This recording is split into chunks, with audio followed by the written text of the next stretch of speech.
And I gotta say, man, the summer is all. I mean, is the summer the greatest season, or is it the winter time for you guys? I'm a winter guy, but I get once after the Super Bowl, I get really crabby, and I want winter over with. I love winter. I love the cold because football, fall, winter, and stuff like that. But then right after the Super Bowl, about a week or two after the Super Bowl, I get real crabby here in Wisconsin, and Yeah, I need some sun and some warm weather back. yeah. What about you, Frank? Mm, I mean, I don't know. My season is really the fall. It's really always been the fall because it's kind of like that. It's that perfect balance, that perfect in between. Yeah, But I can say this though. I look forward to summers now because my daughter comes down, so I look forward to them more now. So should be coming down like hopefully like another week or so. So yeah, I man. def I definitely have like more of a good reason to enjoy my summers now because us big boys don't like the heat so much, so we gotta kind of gotta make it work like any way possible. The heat don't cooperate with us right now, and us and champ this us being two darker individuals, bigger individuals, that stuff just don't work. It don't work. It don't work. It really Hey, don't. So yeah. especially me getting in that pool, bro. I ain't getting no pool this summer. Oh, I ain't. Hell no. You ain't finna get I my will ass in say now we do at my house though. We do have an above ground pool. It's a nice size above ground pool. So I'm probably gonna have to finally, I'm gonna have to make some use of that this summer. But I mean, there. hey, it's gonna hopefully it come through at the clutch. So it's good to have. Hey man, hey man, I gotta keep it real, man. I'm a big dude, but man, I love the summer, man. The summer is, I'm from Georgia, man. We all know the summer is sundress season, man. Sundress season. We all know the summer sundress season, man. Oh my gosh! I mean, We you ain't don't wrong though. I mean, facts are facts. You're not wrong. You're not I wrong. mean, hey man, ladies, if you watching this, man, bring out the sundresses and the open toes. Big man trying to see it all. You know what I'm saying? I remember going to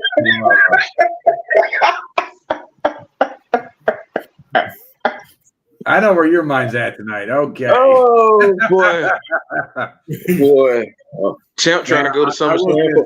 say Champ trying to go to SummerSlam for all the wrong reasons. I That's remember what we gonna going start to calling. Oh yeah, we going to SummerSlam this evening. So, this took a wrong turn at Albuquerque somewhere. Like I don't it's fun. Dude, speaking of sundress, I remember going to this country club during the summer, and man, when the summer hit, and the and all the country girls Oh, oh man, it was oh, that was like 20 years ago. That was in my 20s, and it was priceless. So I shall oh. absolutely yes to sundresses. hey man, Mm. sundresses and hey man, sundresses, the open toes, the bikinis, the swimsuit, man. Look, man, we trying to go Carmelo and risk it all this summer, man. You know what I'm saying? So, be on the lookout. We coming. Boy, But Champ so, ain't playing no games, we playing no bro. games This this is summer, supposed man. to be all PG and everything. This is going to a different discussion Hey than. man, hey man, you gotta have open discussion, open dialogue sometimes, man. You gotta let your hat out sometimes. But anyway, man, look, Oh welcome, boy. welcome, Okay. welcome to the Undisputed GOAT podcast. And I got my usual suspects here, man. My main man, The Flash, What's up, everybody? and Georgia's own BRF Sports, blinging the flare, man. How y'all doing, man? Doing all right. Life is going pretty good. Champ. You being Columbus, me being Madison, we both rep 706. So we got to do it right for everybody. What's good, everybody in the chat? If you scoping us out, always a pleasure to have y'all aboard. Flash, what's good with you, bro? Got some really great weather up here in Wisconsin. It's been a little rainy and everything like that, but everything is good to go up here. I can't complain about it at all. So far, the weather's been not too hot, not too cold. So going good here in Wisconsin. I can't complain at all. Hey man, Sundresses are definitely out. I'll put it that way. I knew I was gonna get you eventually. If we don't get them on the watch, we get you on the rinse. And speaking of the chat right now, shout out to my main man, PSP. Hey, every Friday, the highlight of Friday nights, the Sports PSP podcast. Make sure that you check him out tomorrow night at 9. And I would be remiss if I didn't say congratulations to almost 4,500 followers and subscribers on YouTube. Hell of a job, the Sports PSP, man. We are proud of you, man. And hey, man, you helped put me on the map as well, bro. You helped put me on. You put me on. So I gotta give my props where credit is due. The first person to ever ask me to do one podcast was PSP, man. So shout out to PSP, man, at all time, man. The first person to ever put me on a podcast, bro. Got to give credit where credit is due. But speaking of big figures, one caught my attention this week, and that one figure was Antonio Brown. Now, as we all know, he was one of the best receivers in 2000 in the 2010s. You know, I always said Julio was better, but, you know, I have my biased opinions because he played for Atlanta. But for the most part, he was the best receiver in 2010 and was on pace to break Jerry Rice's record if he had kept playing. But unfortunately, a lot of controversy surrounding him. We all saw the walk-off during, you know, the Tampa Bay Bucks game, which ended up infamously being his very, very last game at a certain point. So you have to ask yourself this. Is AB another tragic figure in football? We'll start off with you, BRF. And before I let you go, BRF, one person I've been waiting to come on this show, Hot Take Kenny. There he is. Finally. Hot Take Kenny. Yes, sir. All right, then. What's up, Kenny? What's going on, Unc? Yeah, man, you know, just chilling out with my usual suspects here, man, the TikTok crew in the building. So, you know. So we'll start with you, BRF, man. Is Antonio Brown another tragic figure in football, considering the heights that he was in, and now to him filing bankruptcy and doing a lot of other things, all the trouble with the law and everything like that? Do you think he's a tragic figure? Wait, before you answer this, is it just like football or just like as a person? I mean, as a person and a football player, because he, in my humble opinion, he had, as good as he was, he could have been even better than he was. I think AB should have at least 4 Super Bowl rings, in my opinion, especially after he joined Brady. I think that, especially after he joined Brady in New England, I think if he could have kept his nose clean off the field, he would have won a lot more Super Bowls. And I think, you know, Brady would have had a few more years in New England, if you really ask me, if that had worked out, if you really want me to be honest with you. And he was on pace to break Jerry Rice's record. I mean, if anybody other than, let's say, Larry Fitzgerald was in spitting distance of that record, it could have been Antonio Brown. That's how great he was. And he was only 5'10". So with you being a short receiver and that dynamic, he's arguably one of the greatest receivers in Pittsburgh Steelers history, to be honest with you. I mean, if you consider all the receivers that they had, you know, Plexico Burris, Hines Ward, Antoine Randall L., now George Pickens, Lynn Swann, John Stallworth, Hines Ward. If you take all of those receivers and you put their stats right next to Antonio Brown's, he's arguably the best Pittsburgh Steelers receiver in their history of their franchise, if you just basing it strictly on the stats at a certain point. So that's how come I view him as a tragic figure. I'm gonna say I don't think it's close. I don't think it is either. Yeah, that's what I was getting ready to say. That's what I was getting ready to say. As far as Pittsburgh Steelers history, I don't think it's close. He's the greatest receiver in the history of that franchise. Particularly when you look at that run he went on, like the mid 2010s, where it was just like dude was guaranteed for like 100 balls, about 1,500 yards and double-digit touchdowns. I mean, dude was a lock for it. I don't think it's a question he's the greatest receiver in the history of that franchise. I don't think it's a question. I mean, rule out the championships that like guys like Stallworth and with those guys like that. I think it's Antonio Brown easy. I'm gonna say I think he is a tragic figure. I'm gonna say that from the standpoint of I think he was on track. If he kept his head on straight, particularly going to, like, he really could be he would be more in the case of top 5 ever had he just not gotten to all the stuff he got to, because the trajectory was leaning that way. And I mean, that point of his career, when he got to New England, if he had kept his head on straight in New England, ain't no telling what they could have did. Because I feel like that offense at the time was I mean, they were still like a good team, but I think Antonio Brown would have just made them that much more dynamic, where they would have been even harder to beat, because he gives you that dynamic person where it's you can't focus on just one person anymore.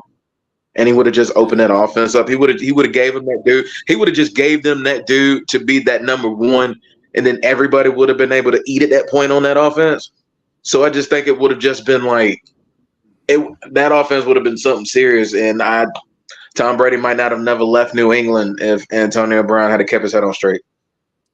So Antonio Brown, I think that really kind of, in a funny way, him not working out set some dominoes off in a funny way. I don't think Tom Brady leaves New England if Antonio Brown kind of works out, and he gets some more. He probably gets at least a couple more championships. Tom Brady might just retire in New England, and even though Tom Brady gets the Super Bowl in Tampa, he might still be. He might have gotten another one in that one in New England. You just never know. So I think AB's tragic just from the standpoint of of the trajectory of what he was about to be, and then just it was almost cut just like that. The dude was on a trajectory to be a top 5, top 6 receiver all time, and it's where from as terms of a ranking standpoint, even with the numbers he did amass, where are we talking about Antonio Brown? Do we consider him in top 10 all time conversations? That's the scary part, because I still kind of do. Yeah, Honestly, I do. Honestly, this is just my opinion on Antonio Brown. For one, Vontez Burfict ruined his, I would say ruined his career, but it messed up his head after that hit, and everything just went downhill. But let's just say this: he never gets CCE. He doesn't go to the Raiders, and let's just say he goes to let's say the Packers, or someone who has an elite quarterback like the Patriots.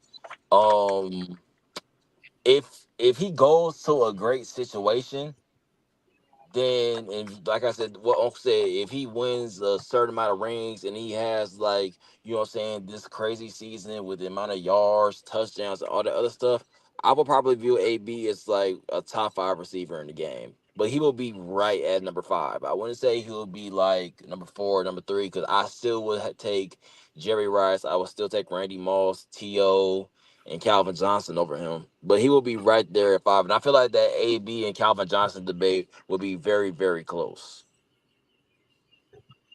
What do you think, Flash? Is Antonio Brown another tragic figure in football? See, I actually kind of disagree with the CTE thing, because the reason why he fell in the draft originally is because he had attitude problems in college. So I think he's always been his own worst enemy. Is he a tragic figure in a football aspect? Yeah, but I think I think the tragic figure thing kind of goes with, when something bad happens to you and it's out of your control. This is a case in a lot of ways where a lot of people tried to reach out and help him. In fact, Brady did multiple times. And I think that this is kind of, he made his bed and he's going to lie it now. And that's when it comes to him as a person. Is he a tragic figure in the aspect of a football career and what he could have been? Sure. Mm-hmm. I get to think about it that way. I do think that if he keeps, I remember when New England signed him after he left Oakland. I was actually in Boston at the time. And the first game that he played, and he was at practice for 2 days. And him and Brady already had amazing chemistry, and it was against Miami. And I'm like, oh man, if this just sticks. And I thought it would. I really thought it would. I didn't think he was as bad of a head case as he ended up being. But I think New England wins another Super Bowl. I really do. I think it adds it limits Gronk's ability in a way where you don't have to use Gronk as much and save his body. His career and his, I wouldn't even say peak, but I think his career as a top-ish tight end lasts a little bit longer. I think Brady possibly doesn't lead New England. I still think it's a possibility because I always think that Brady wanted to win something on his own without Belichick just to prove that was a thing. Yeah. But then he goes to Tampa, and again, if he sticks with Tampa, and I think Brady has another ring there too.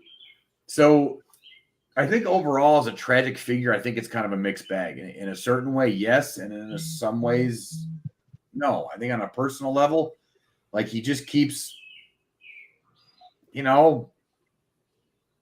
just keeps doing really crappy things to people and himself. And, I think that's, I mean, like the stuff he said about Brady and his ex-wife before they were even, like, that's just mean. That's not even like CTE level. That's just being mean and petty and crappy to somebody that actually tried to help you multiple times. So, do I think he's arguably still a top 10 all time?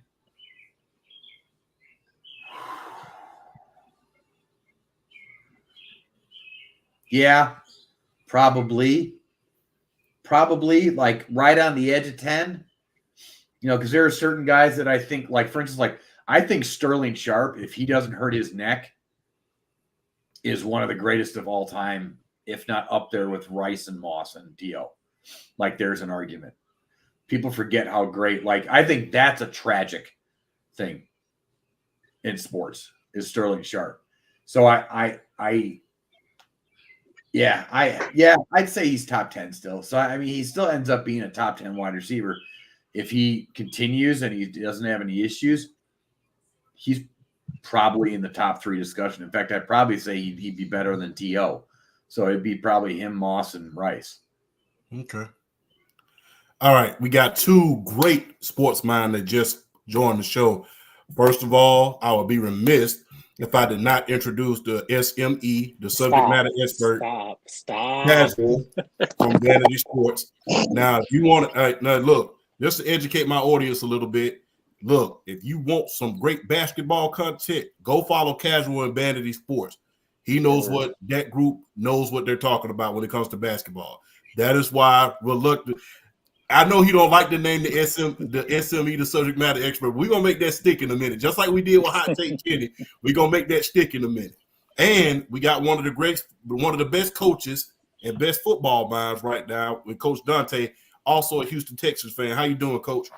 I'm doing awesome, man. I know you was I saw the expression on your face when I popped in. When I'm not promoting or nothing on my IG, man, if I ain't doing nothing, I come up and talk some ball with y'all. So it's good to be on the panel with all of y'all. I believe this is my second time on the panel with the Casual, man. Big shout out to him. He's a great basketball mind. Kenny in the group chat, man. He all of y'all, man, some great sports minds, man. So it's always fun to be on the panel with you guys. Pleasure to have you, Coach. So, you are a football coach, and you are a coach of your profession as well as a promoter. So I would be remiss if I didn't ask you this. Do you think Antonio Brown is a tragic figure in football now that he has his bankruptcy and everything like that going on? There's 2 things you can go with this. I mean, Kenny said some great things about Antonio Brown, like his talent. I mean, his talent right there alone. You ought to take a few selected wide receivers over him. I mean, I'm agree with him. I will take, Randy Moss. Probably he's probably the second, probably outside the second best wide receiver that you really saw play. You got T.O. right there. I mean, you got Jerry Rice, who's the greatest receiver of all time. So he's right there in that scenario. But then you said Flash said some good points. Most of the stuff he did is his own doing, and it kept repeating. He goes to Tampa Bay. He's mad he's not getting the football. He walks off the field. That's more of a him issue. I mean, he's with the Las Vegas Raiders, everything going good. Then he hurts the bottom of his foot, and he asked for a new helmet. He cried about a new helmet, all of a sudden he's up out of there. He's up out of the Las Vegas Raiders organization. And then what he said about Tom Brady's wife and stuff, that's more of a him doing. So I think he just basically hurt his own career, but no doubt about his talent, man. I mean, he made receivers like Juju Smith-Schuster look good, man, out there. Look good out there. And what is Juju Smith-Schuster been? I think he only had probably one season, pretty much similar to his first 2 years with Antonio Brown. That was with the Kansas City Chiefs. But you look at it, he had Patrick Mahomes over there. Then he goes to New England. He's not the same.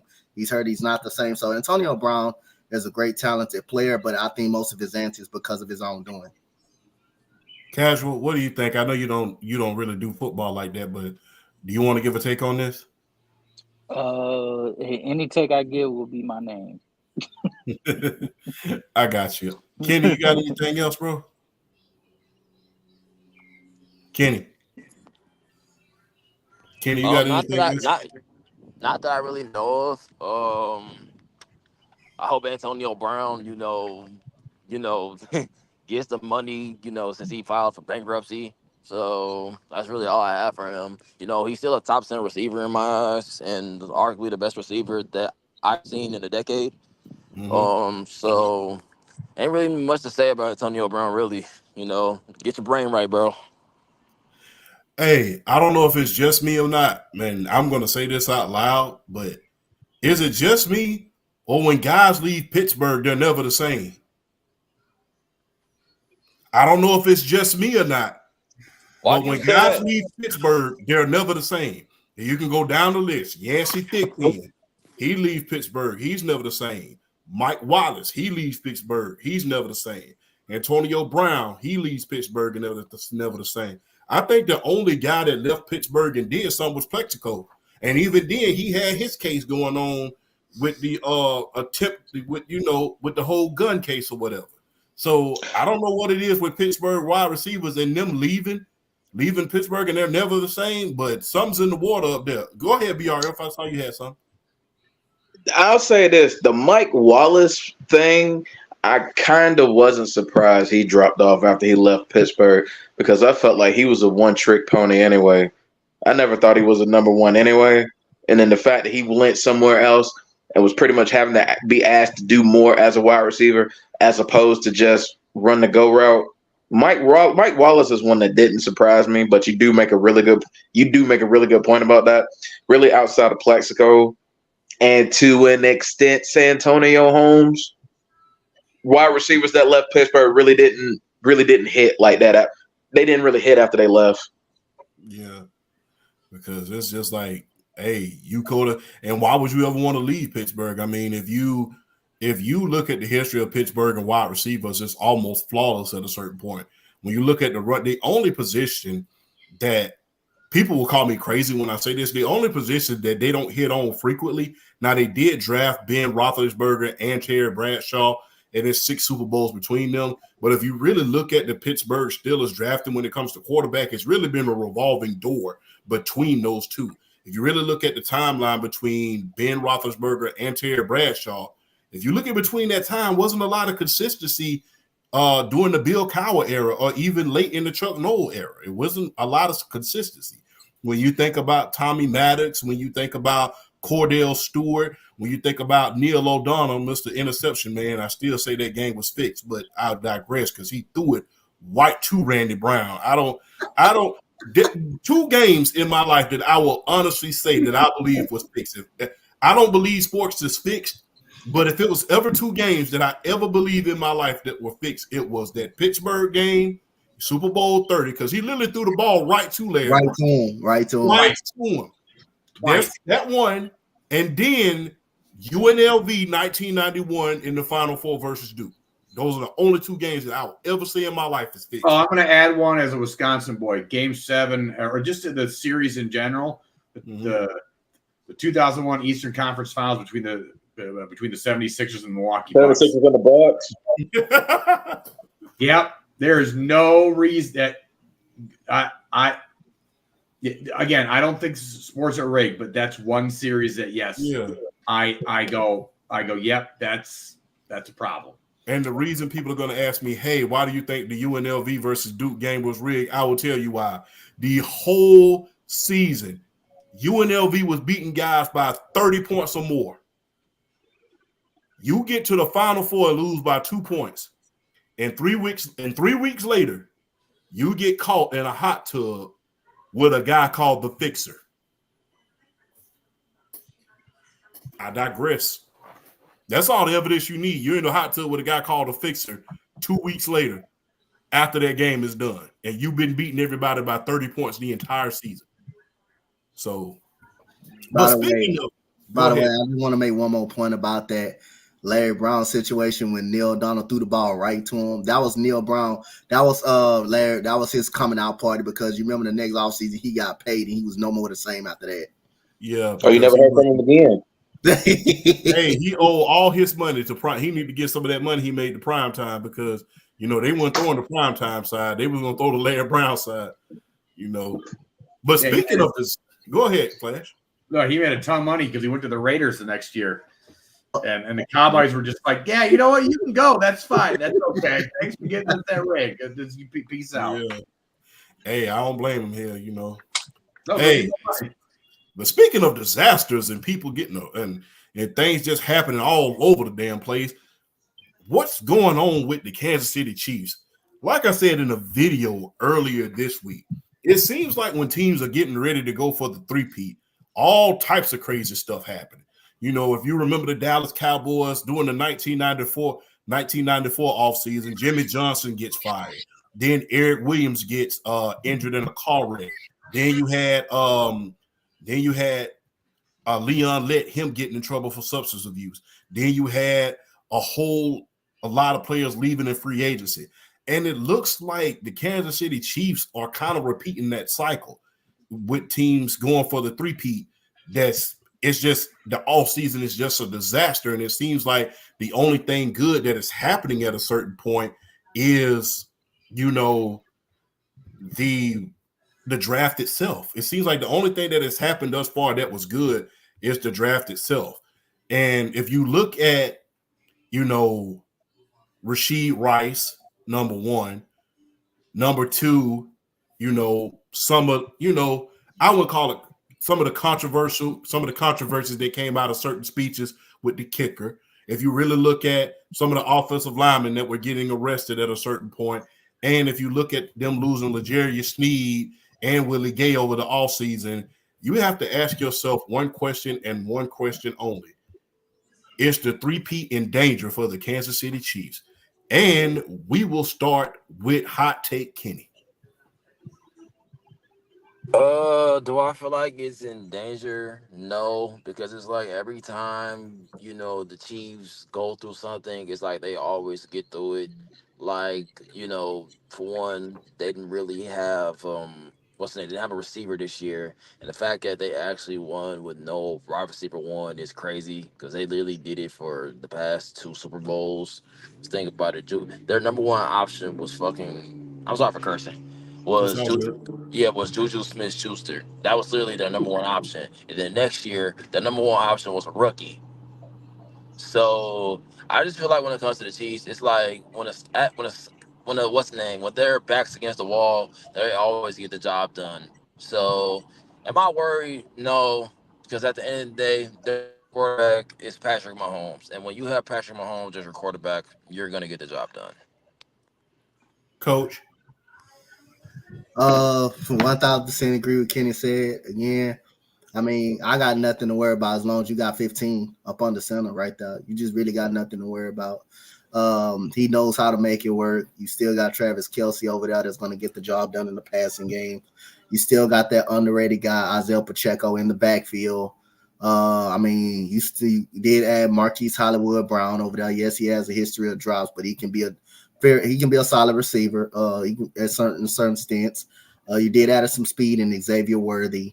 Yes, you lost L'Jarius Sneed, but you got all pro corner and Trent McDuffie over there. So again, yes, there's going to be some turmoil over there in Kansas City during the offseason. But as long as you got that guy at Patrick Mahomes, number 15, and plus their division is not so good as well. Probably you would say the Raiders probably right now is the second best team probably in that division. right now, or it depends on the Chargers, how you feel about the Chargers now that they got a different coaching staff. You can put them in the mix as well. Long as 15 now. You just really got nothing to worry about. They're gonna find a way to get the job done, whether if it's through turmoil or their backs against the wall. They're gonna find a way to get it done. Can I say this though? I feel like if the Chiefs do three-peat, we need to have conversations about Andy Reid being the greatest coach Yeah, of all time. facts.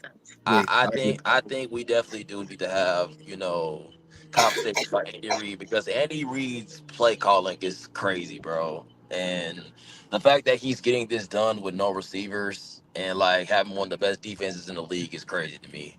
So we definitely need to have conversations about Andy Reid if the Chiefs three-peat. So I have to ask the panel this before I let Frank go. Do y'all think that if he three-peats this year, that he will be deemed better than, let's say, Bill Walsh or Don Shula at this point? Yeah, well, you talking about Andy Reid? Yes. Yeah. Yeah, for sure. Yeah. For sure. What about you, Flash? No. Why you say that though? Because I think the greatest coach of all time right now is Bill Belichick, and he's got way less rings than him so far. You also got the guy that's the trophy's named after, Lombardi, who was the last guy to three-peat technically. If you really think about it, I know it's pre-Super Bowl era, but that was the original three-peat. So I'm not saying he wouldn't be in that discussion, but then you got Bill Walsh. All of modern football in general stems from Paul Brown and Bill Walsh. All of it. All the offense, all the timing routes, everything else, the way offensive lines are run between Paul Brown and Bill Walsh, like those are four guys that those legacies are really hard to tell. Like there's a reason why Bill Walsh's a football book is like impossible to find and costs hundreds of dollars if you can find a copy.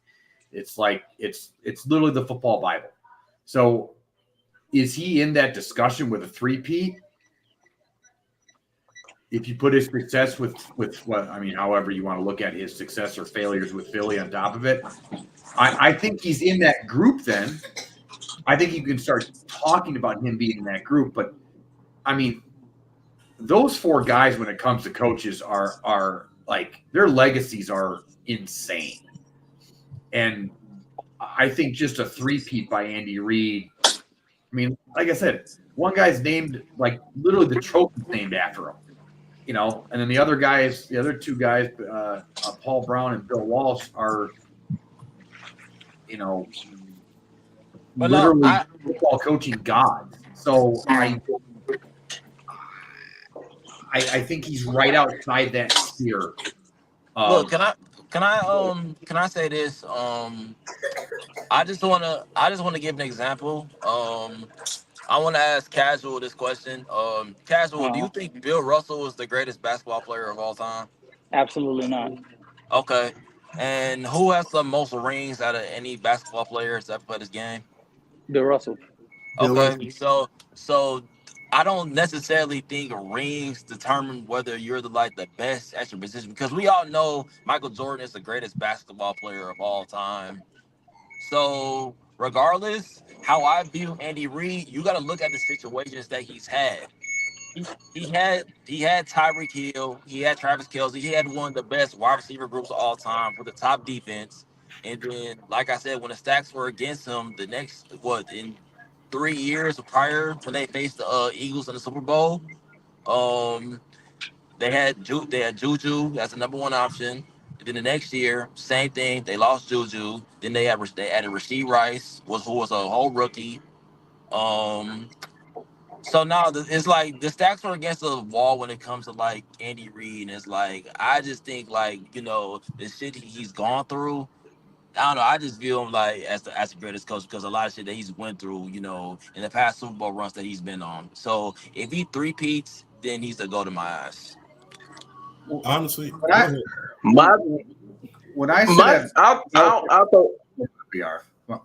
Go ahead, dude. No, you good, man. My thing is this though. We're kind of overlooking the influence of a Bill Walsh.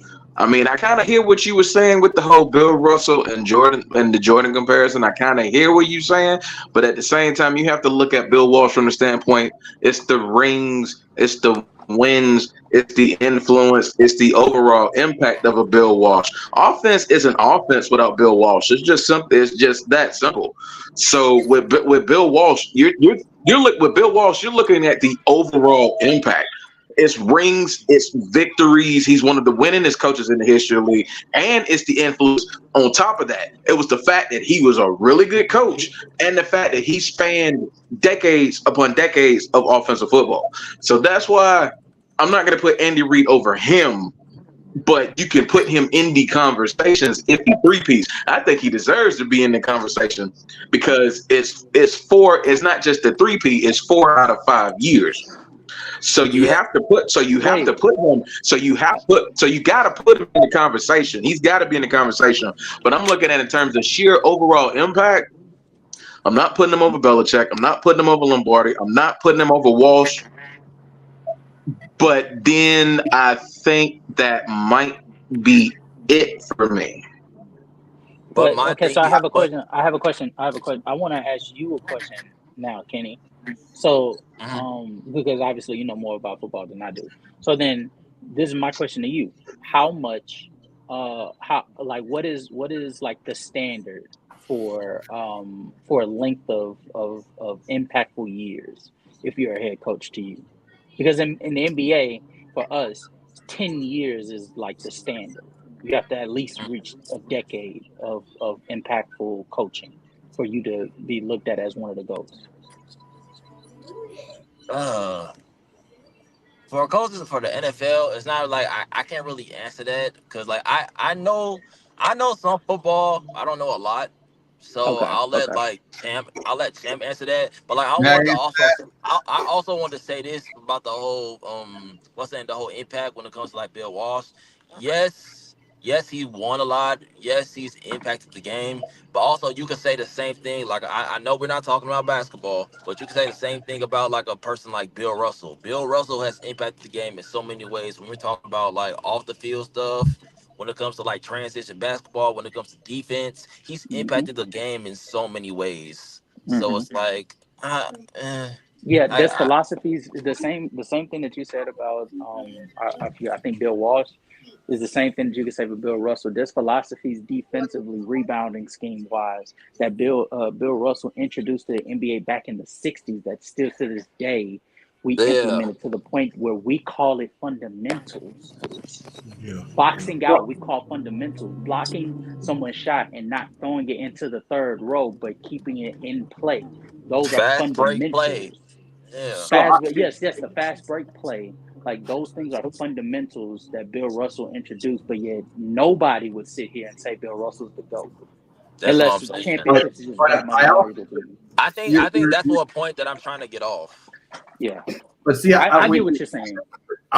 Here's the thing. You talked about length of like what do you consider longevity. When I mentioned that Belichick, when I mentioned that Belichick is the greatest of all time, and it's not just the rings. Okay, he dominated the league for 20 years, and I want to add the fact that I also want to add the fact he did it in a way that nobody else had done in the free agency era. Like what he did in New England, what him and Brady and Kraft did in New England shouldn't have happened. And what we're seeing with Andy Reid and Patrick Mahomes, like we're in the infancy of what is a possibility with them. And so when you talk about length of how long, Belichick did it for 20 years in New England. But so, I don't think when I asked that question, if I'm correct, I don't think Bill Belichick was the one that you guys were speaking about. It was somebody that he said it was like 4 out of 5 years. I think it was Andy Reid. Am I correct? That's his name. I think he was talking about him being like a top 5 head coach. So when does he? Don't get me wrong. Like I said, I think if he wins another one, I think he's in the discussion. But I also think that we really suffer from recency bias as a society. Like we just because it's just happened now. Like again, Bill Walsh. Besides the fact that he did great in the NFL, he was a great college coach on top of that as well. Like, and it's not just the fact that of modern offenses that stem from him. Like, the way we scout quarterbacks and at every level is because of Bill Walsh. Like he is like he's coaching football Jesus. I don't know how else to put it. Like so to put Andy Reid, like I'll put it this way, Andy Reid is part of Bill Walsh's tree. Greatest coaching tree of all time. Okay. Yeah. So can I also ask a question about Bill Belichick? Okay. I think I'm starting to get it. So basically, you're saying Andy Reid is the Steve Kerr to Bill Walsh's Greg Popovich. Am I correct? Yeah. Okay. Yeah, because you like go look at Bill Walsh's coaching tree. It's insane. It really is.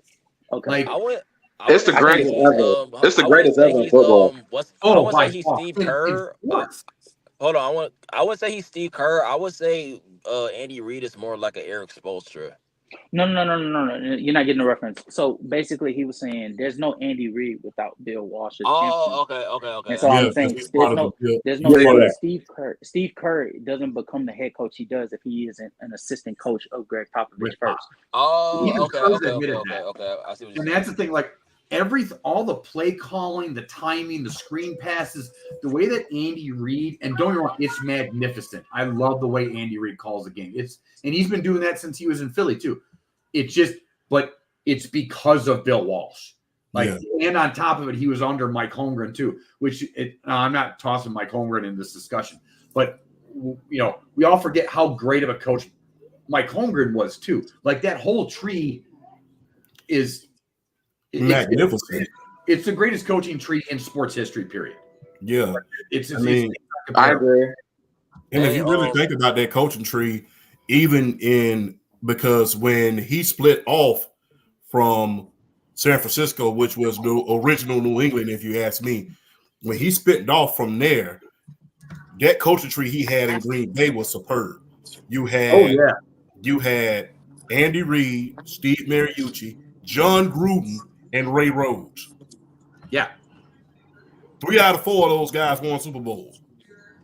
So, so you just can't do it much better than that. So, without Bill Walsh, man, implementing the West Coast offense, who knows what? Not to mention, people don't understand this. Before the Dallas Cowboys was drafting Hall of Famers out the behind every year, Bill Walsh was, and drafting them in the 6th round. People don't understand. Joe Montana was not a first-round pick, contrary to popular league. He got drafted in the 4th round. I want to say too, Jeff Garcia was a Bill Walsh, he was a consultant with San Francisco when Jeff Garcia was drafted. Yes. I just want to go over Bill Walsh's coaching tree right now, just real quick. Bill Walsh is at the top. The next tier, so the next Sam Weish, George Seifert, Dennis Green, Mike Holmgren, Ray Rhodes, Mike White. The next after that, Jim Fossil, Bill Callahan, Steve Mariucci, Brian Billick, Jeff Fisher, Bruce Coslett. Down below that, David Shula, Gary Kubiak, Tony Dungy, John Gruden, Mike McCarthy, John Fox. Below that, Sean Payton, Dick Duran, Mike Tice, Mike McCoy, Dick LeBeau. Under that, Mike Mularkey, Mark Trestman, Andy Reid, John Harbaugh, Mike Sherman, Marty Mornhinweg, and Cam Cameron. So there are some names in there, but that's insane. Can I ask this? I want to ask this also. Was Bill Belichick a part of the Giants? Was he like a defensive coordinator when Lawrence Taylor was there? Yes. Yeah. He was. He was the one that came up with a scheme that basically stalled out the K-Gun offense. Gotcha. Okay. So I again, that's the other why I put Belichick as the GOAT is just because. I'll put it this way: if Belichick doesn't win as much as he does, Bill Walsh is the GOAT, period, bar none, and I don't think it's a discussion.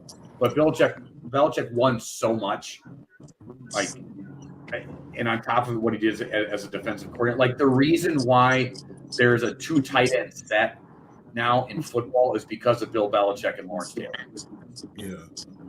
All right, let's head to the chat for about one quick second for a little intermission right before we let BRL speak his mind on the defending world champion, Super Bowl champion, Kansas City Chiefs.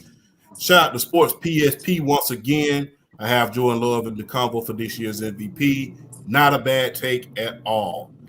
Shout out to Brandon from the block every Monday and Wednesday at 7 o'clock Easterns. One of the best shows you ever want to see. The Throwdown. What's up with you? Shout out to SB Talk Sports, Real Takes Over Fake Debates. Salute to you too, my man. Check him out as well. And shout out to the great coach who's already on the panel at this point in time. Now back to the lecture at hand with the great words of the great Snoop Dogg. BRF. I have to ask this, man. Is the three-peat in danger for the Kansas City Chiefs? We talked about this before, and I stand by what I've said before. And I mean, everybody's pretty much hit it on the head. I mean, as long as you got Patrick Mahomes, as long as you got Andy Reid, you're the favorites to win. I don't think it's in danger. Now, I'll say this: that Harrison Butker thing, I have strong feelings about that one, but that's for another show. and I will leave it at that. I will leave it at that. Harrison Butker Dude, this is not this. We're not gonna get into He that on the basically show. because I'm gonna get really. Okay, We're yeah, not gonna get into that on the show, bro. yeah. It's. I will just say this: it's what he said was very controversial. He should have said it, but that's a conversation for a whole nother day, and we gonna leave it at that. I'll just look at it. I'll look into it myself. All right. Definitely. But yeah, to finish up what I was talking about. I don't know. I definitely don't think it's in danger. And I mean, it's just, and even with everything that's been going on with the Kansas City Chiefs, the team is better than what it's been the last 2 years. Particularly at their skill positions at the wide receiver spot. I mean, you add in Marquise Hollywood Brown, you add Xavier Worthy. I mean, you pretty much given Patrick Mahomes 2-4-2 to 4-4 guys who can blow the tops off of defense, who he can't outthrow. So I mean, it's something he hasn't had since Tyreek Hill, and he's got two of them. Now I'm not saying they're going to be as good as Tyreek Hill, but from the speed perspective, he hasn't had guys like Xavier Worthy and Marquise Brown since Tyreek Hill left him. So it's definitely going to help open his offense up some more. And that defense, and what Coach Dante said, they lose L'Jarius Sneed. They got Trent McDuffie, who's a really good corner. So I mean, they're not really lacking too much from the defensive side of the ball. And I mean, you still got Chris Jones, who's pretty much your defensive anchor on the defensive line. I feel like he's a part. When you look at these when you look at these teams that have built per se dynasties over the years in the National Football League, and you have like the core 3, 4, 5 figures of that team, you have to include Chris Jones as part of this core with the Kansas City Chiefs for what he does for the defensive line. He's arguably the best, if he's not the best defensive tackle in football with Aaron Donald retiring. He's arguably up there. So you definitely have to put that in discussion. That's why I include him in the core with the Chiefs dynasty. He's been there with them, and he's been anchoring that defense no matter how good they've been, no matter how often they get lit up, because they've been in so many shootouts. When it comes to make a play as far as a sack or a strip fumble, more often than not, it's Chris Jones. So you have to take that into account too, which is why I don't think the dynasty's done.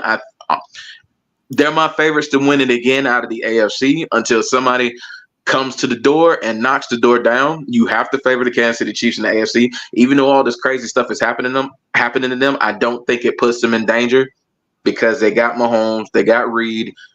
It's like no matter what adversity hit like it's knocking at that door, they find a way to knock it down. And as crazy as this offseason's been, I don't see it being any different because I feel like once they get on that football field, the story is going to tell itself. Kansas City, being the 2-time defending Super Bowl champions, is one of the most improved teams in the National Football League, and that is saying something. Yes. I want to bring up one point that he said, and I agree. Like, I would call, since Aaron Donald did retire, I would call Chris Jones the best defensive tackle in the game of football. I mean, I would too. And don't forget a wild card, George Karlaftis, who they drafted a year back. That guy's coming on strong on that defensive line. So that defensive line pretty underrated. Nick Bolton is pretty good at the linebacker position as well. So again, I mean, including this, and then a division is suspect. I mean, if you want to look at the Raiders or the Chargers competing for the second best team in the division, then I mean that's fine with that. But the Chiefs, I mean, you got to give them the edge, man, until somebody can knock them out, man. So as long as they got 15 over there, 15 under center, and Andy Reid, I mean, I don't think you have anything to worry about. I think when it comes to playing football, they're gonna get it together. They're gonna have it together. All right, I got to throw a curveball in here, man. We just can't have a straight good show, man. I got to throw a curveball in there. Is Chris Jones better than Warren Sapp? Woo! I'm not going all time. I'm not going that far all time. He's good, but I'm not going that far. I'm not going that far all time because Warren Sapp from the defensive tackle position. It's the double digit years sacks for me, and just the way he made offensive coordinators have to scheme to him because he wasn't necessarily the prototypical run stuffing defensive tackle. He could play 3 technique and he could rush the passer, and it's just he was a different breed. Now, so I ain't gonna go that far yet. All right, Flash, what you think, man? No, I don't think he's at Sapp's level. Sapp's an all-timer. He's a Hall of Fame all-timer. And was part of one of the greatest defenses in the last 30 years. So I mean, you know, probably the unquestioned leader out. I mean, between him and Derek Brooks on who was the unquestioned leader of that defense, and I think I don't look at Chris Jones like somebody like an Aaron Donald or a Warren Sapp or that can literally by himself take over a game. And maybe I'm underselling Chris Jones a little bit, but I don't he's not on JJ Watt's level. He's not on he's that tier below. Just like for now, I think. They just at this moment. I just don't think he's quite there yet. Okay. Hey, so yeah, I think I'll throw one more point in there before you go, champ. I think with Chris Jones, where he does his damage the most, I think the reason why, like a guy like Flash, like we put Warren Sapp or JJ Watt over him, from first quarter to fourth quarter, they're there. Like they're raising all type of hell. With Chris Jones, I feel like he's more of he's a disruptor, but he's more along the lines of he's like that, you know, I don't know, like the way you can kind of get him for a little. He's like a momentum kind of disruptor for me. It's like you can work on him. You could probably maybe throw him off a little bit, but then he makes that one play and then the whole game's just flipped. So I think his impact is just, I feel like it's more along those lines. All right. No problem whatsoever. Let's go back to the chat for a moment. Big champ for tomorrow's show. Favorite Jamie Foxx moment. Cannot wait to see that, man. Hey, tune in to the Sports PSP podcast tomorrow, man. The highlight of Friday nights at 9 p.m., man. Make sure y'all tuned in, man. Again, congratulations to PSP for 4,500, man. Hey, keep doing the movement, man. Keep doing the movement. Hey, now that we're done with football, we got to get to that hardwood, man. We got to get to it, man, because it's been a very, very interesting playoffs, man. We have the defending champions getting ousted in Game 7 in the second round.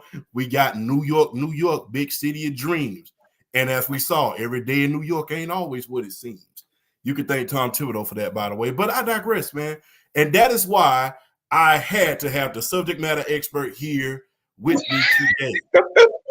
What is the recap of the playoffs, man, and give your opinion about it, man. We're gonna start with Casual, man, the SME himself. Give us your opinion on the playoffs, bro. Oh Lord, you know, I never wanted a nickname. I thought we left the nickname, you know, making up to him for like other people, like hot take Kenny, things of that nature. I never wanted this. That being said, though, I'm be honest with you. Where do I start, man? Like the Knicks are gonna nick, right? Like they did all of this hard work, and really made a name for themselves being like the dirty work guys of the Eastern Conference this postseason. Mm-hmm. And they fell apart at the worst time. Like, and not fell apart in the sense of executing, because Dante DiVincenzo even dropped 39 in a losing effort. But like they fell apart literally. Yeah, Josh Hart that went down with the abdominal strain, which I even did a little research. That only happens when you're dealing with too much cardio to your body that you can't handle. Not enough blood flow is going into, what I'm saying, and going into your air into your body, and so ultimately what happens is your rib cage starts to feel like tightened to the point of where you feel like you can't breathe. And what happened to Josh Hart? Dude felt like he couldn't breathe. OG Anunoby hamstring injury. Jalen Brunson hand. Mitchell Robinson before that dealing with knee issues. Like quite literally everywhere you looked, there was injuries. Now, OG is ready to blame Tom Thibodeau, and to be quite frank with you, it's really, really hard to blame him when things like this is like in his history. When we go back to Chicago, when we go back to Minnesota. Even his early moments back in New York, he was still, had the same old philosophy. I'm not going to put this one on him. You have to do what you have. You know what I'm saying? And I think Tom Thibodeau is dealing in an interesting situation where, he does have a history of overusing his stars or overusing his important rotational players.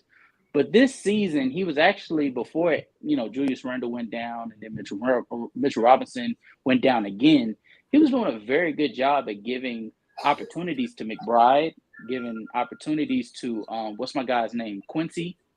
I'm trying to remember. Is it Quincy? I think it's Quincy. Sharpshooting dude. He was giving opportunities to Emmanuel Quickly and RJ Barrett before they got traded, and then he was giving opportunities to OG Anunoby and trying not to overuse him to the point of where OG Anunoby was growing frustrated because he felt like he could be able to do more for the team when he first came on.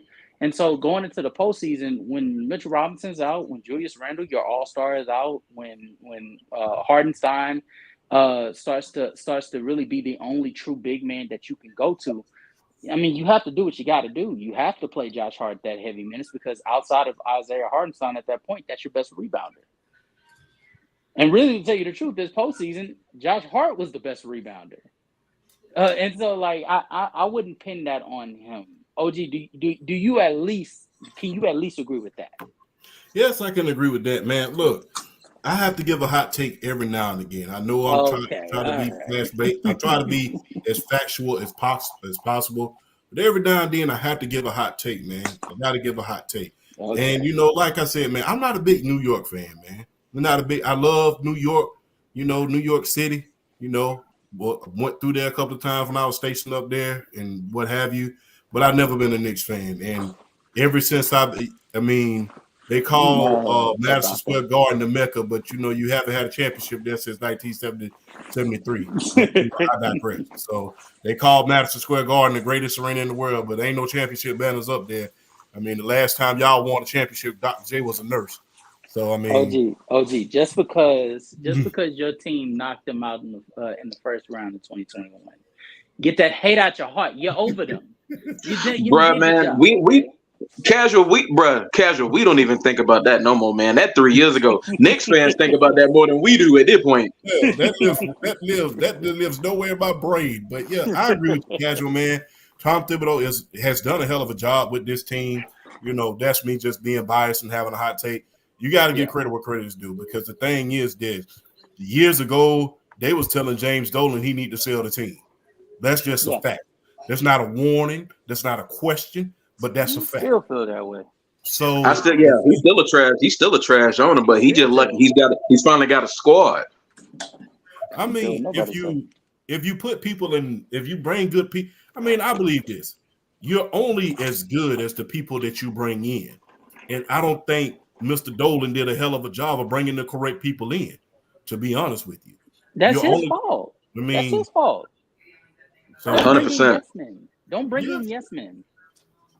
How about that? I mean, I think if you really look at history, a lot of these billionaire owners have a bad history of bringing some yes men in there. If you really want to,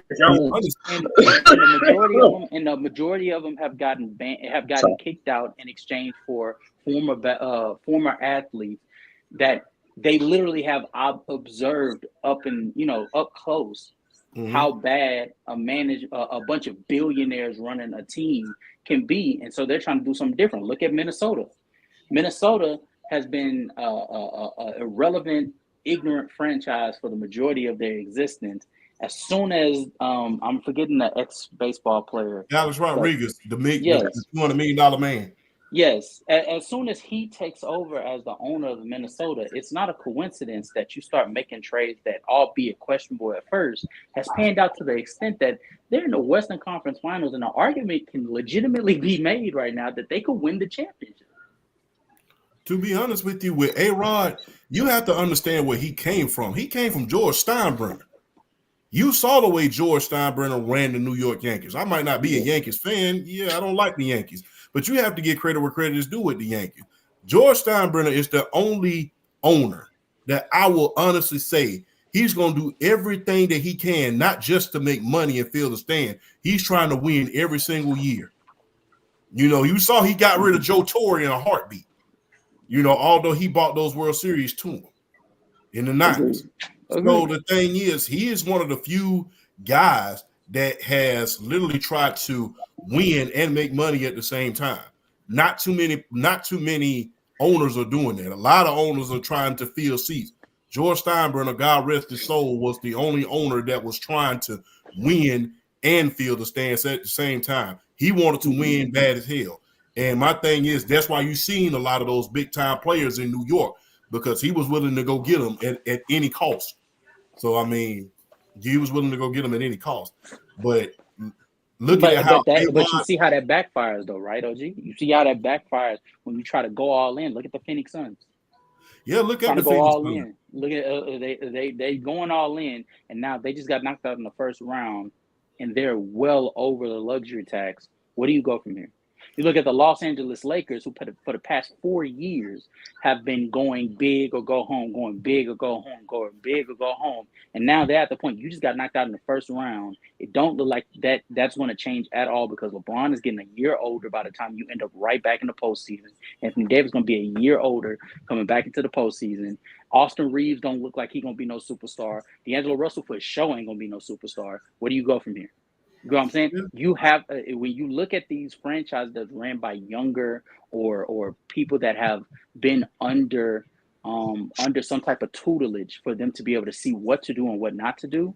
You get a franchise like the Oklahoma City Thunder, who, as we're talking right now, there is somebody that's in the front office that's getting under the tutelage that whenever it's time for Sam Presti to leave, they know exactly what to do. Right. Coach, what do you think? I agree. You know, with the casual on the Knicks and Pacers, just want to give credit to the Pacers, man. I mean, they have a great young nucleus over there, and Rick Carlisle's a hell of a goddamn coach, man. I mean, you got Halliburton. I mean, the more and more I look at that trade for a couple of years ago with the Kings and Pacers. The Kings probably made the wrong move. They probably make the wrong move at that point of time, and it shows Halliburton right now is taking advantage of that. I mean, you just gotta give credit to the Pacers, man. Their offense is very dynamic. Miles Turner has been really good throughout this playoff stretch. Aaron Nesmith has been is really good as well. I mean, they got some very good young talent over there.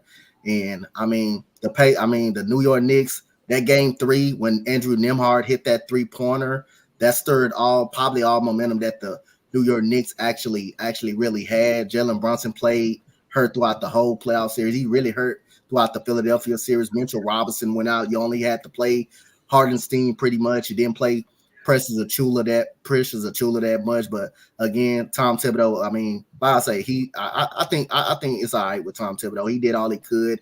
I just think the New York Knicks kind of ran out of gas a little bit in the end, kind of caught up to him. Yeah. Flash. Yeah, I agree with Coach about the Knicks. I think they just ran out of gas. Like you when the flies keep dropping, you just can't keep going.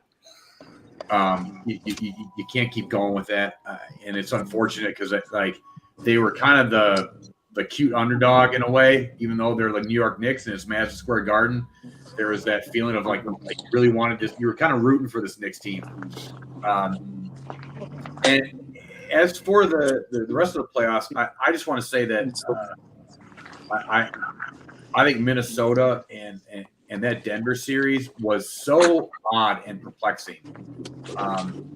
It was a great series to watch, even though it was like really big swings both ways. And I think it goes to the fact how good Jokic is, and also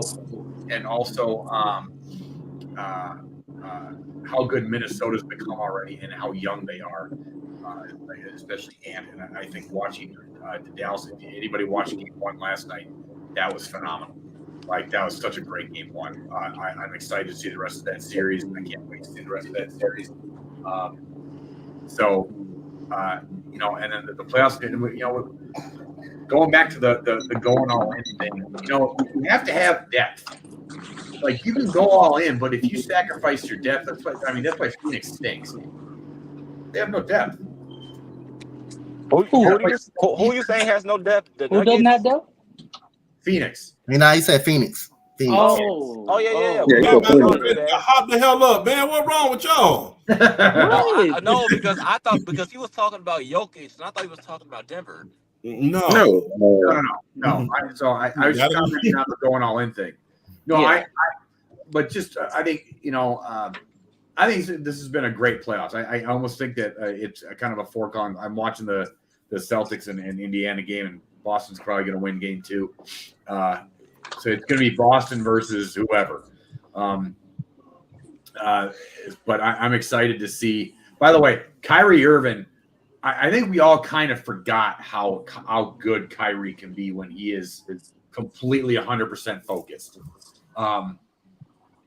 That was unreal by him in the first half. Like, just beautiful to watch him play. So I'm just kind of sitting back and watching these NBA playoffs and just really enjoying it. I don't even know if I have a really great take on the whole thing. It's just fun. This has been a really fun playoff so far. It's been all right. Like, it's mid, to be quite honest, to be quite frank with you. Damn. We haven't got to. If we're being quite honest, OG, like, what team has gone against a team fully healthy outside of like you got Dallas versus OKC, and then who?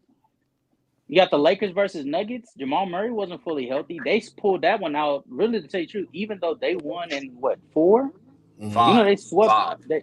Even though they won in 5, every game went down to the wire in large part due to Jamal Murray being compromised. You look at the Philadelphia 76ers versus Philadelphia 76ers versus New York Knicks series, which I think was the best brand of basketball that I have seen in a long time. Like, you talking about 2 top tier coaches going head to head between Tom Thibodeau and Nick Nurse.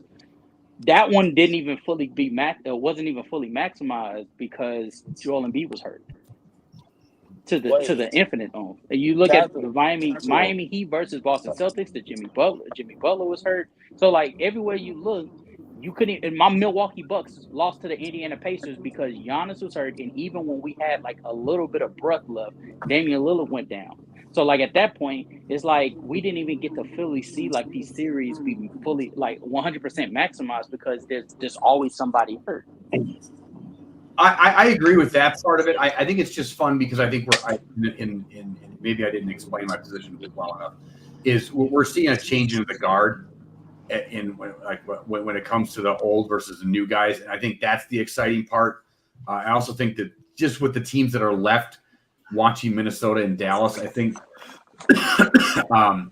they're both fun to watch as basketball teams. And they're young, energetic. They like to run up and down the floor. Luka was unreal in the fourth quarter last night. So yeah, I do. I'm from Wisconsin. I'm a Bucks guy too. So I to see Lillard and Giannis go down and not to be able to see, and basically have Boston kind of run through the East without really being, 100% tested. Yeah, 100% tested. And that's the mid part about it. I get you about the changes of the guards. I'm very pleased about the fact that the Nuggets knocked off the Lakers. I'm looking at the Minnesota Timberwolves and how they did basically what I said they were going to do, but they made quick work of the Phoenix Suns just by playing bully ball. And one of the constant thing, I think I said it here on this podcast last time I was on here. The beautiful part about all of this is everybody's been praying for, we want defense. Where's the defense? There's nobody playing defense. Tell me what series that's been played this series where there was no defense. None. It's a hell of a take, Casual. Yeah. I also want to ask you, Casual, this about Tom Thibodeau. Would you question him as a coach? Because the reason why I asked that is because, Tom Thibodeau was because I'm from Chicago, he was responsible for Derrick Rose's injury because he does play him heavy minutes. So I want to ask you this about Tom Thibodeau. So do you think he's doing the same thing with people like Jalen Brunson, Dante DiVincenzo, OG, and the rest of these players on the Knicks? Yes and no. Like I said earlier, I think the reason why people correlated to Chicago is because he did do those things and he was blatant.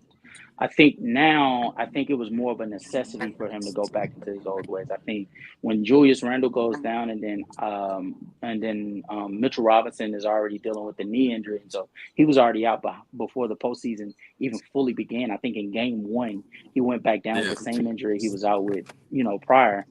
You sort of have no choice but to rely heavily on a Josh Hart, on an Isaiah Hartenstein, on a Dante DiVincenzo, the dirty work guy, to sort of make up for what you're missing with your two main contributors in Julius Randle and Mitchell Robinson. So do I think he deserves blame? No. But do I think he did do those things that he's typically being accused of doing? Absolutely. Okay. And I also want to ask everybody this. Do you think that the Knicks should move on from Randle and Mitchell Robinson? And the reason I feel like they should move on from Randle and Mitchell Robinson was because, for one, in my opinion, the Knicks play way better without Julius Randle, in my opinion. And for one, to me, Mitchell Robinson is just too injury prone for that team. And I feel like Isaiah Hartenstein has really turned out to be that good center for the Knicks. So what's your guys' thoughts on that? I'll let you guys go before I go. I don't want to hog the mic. BRF, he hasn't got a chance to speak. Let's let him talk. Yes, sir. All right. Well, to talk I'll try to answer Kenny's question real quick before I really dive into the playoffs. Oh gosh, I don't know. Mitchell Robinson, I understand, but I feel like I don't know. I guess I could see his point with Randle and Robinson because I feel like that team. I guess that team was more. I don't know. There was more flow to the offense, particularly with the front court, and then Hartenstein kind of. I like the Knicks and how they played more without Randle, so I guess I could see that. I liked how they played more. I've enjoyed the play. I've enjoyed the playoffs. I mean, I guess with the first couple of rounds, the amount of. I mean, there were quite a bit of blowouts at the first 2 rounds of the playoffs. So it kind of takes away from a little bit. But even with that, I mean, I've enjoyed the defense. I've really enjoyed the defensive basketball. I really have. I've enjoyed the defensive basketball. It's definitely been a sight to see. But yet there's still, I mean, it's not like the offenses aren't really like executing. It's not like the offenses aren't going out there and putting up numbers. Still, the defense is just kind of, the defenses have pretty much, kind of stepped up their game, and I've liked what I've seen. And I wasn't expecting the Pacers But going back and looking at that game 7, it was like a yeah. I mean, hey, if you're the Knicks at that point, what do you I mean? What can you do? It's like it was like at that point you ran out of bullets at that point, and the Pacers, the Pacers just had that little bit of an extra clip, and they just went on to finish it, and they finished it off. So I mean, that's one of those where it's like you can't really put the blame for that one on Tom Thibodeau, because I mean it's just they had what they had, and they just had to go to battle with it, and Indiana just that game 7 they executed better and ultimately just blew them out the way they did, and they just took it on home. So I think my favorite part of these playoffs is, I agree, talking about the changing of the guard. I definitely agree with that too, because that's what you wait for with sports when you have like a core group of of superstars or really good players that have dominated for a lengthy amount of time, and then you get the new guard that comes in and basically go head up with them and beats them. I'm enjoying Anthony Edwards putting out KD, and LeBron losing in the first round, and even some like Kawhi and Paul George getting knocked out. It's been I've definitely enjoyed the changing of the guard and what I'm seeing in these playoffs, and I think this Dallas and Minnesota series is going to feed some families, like straight up. I really think this Dallas Minnesota series is going to feed some families. Just looking at how that game translated, and just how if that series doesn't, I know I said Minnesota. I think I said Minnesota in 6 on Brandon's podcast. If that series doesn't go 7, I'll be shocked. I feel like Dallas and Minnesota are like really evenly matched. I was giving the edge to Minnesota because of their front court. I still feel like Gobert and Cat's a better front court, but still, it's just Kyrie. My God, Kyrie's the reason they won that game. I feel he set up Luka to do what he did in the fourth quarter by playing the way he did. Going into that fourth quarter, when Kyrie is 100% on his game, he is still a force to be reckoned with, and that was an amazing performance by him, putting up 30, and just the leadership. Like there's a just the way he's been playing in these playoffs. Period. There's a slow-mo clip. Like, cause you know how like the NBA with like the playoffs and the big games like this, they use the Kanye West song and they slow it down and they show this really, really pretty slow-mo of a really great play.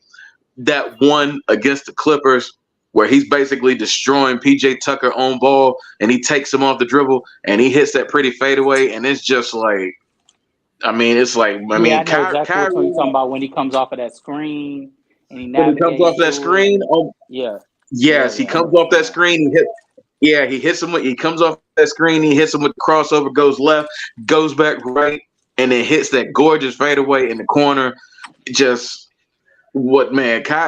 Luka. Luka is gonna do things, but if he ain't thanking the heavenly stars for having a motivated Kyrie Irving on his team, I don't know what else is there. I don't know what else is there to say. So, if Dallas, Minnesota doesn't go 7, I will be shocked. I think Boston really kind of is it kind of safe to say Boston had their sleeping game in game 1 and they still won?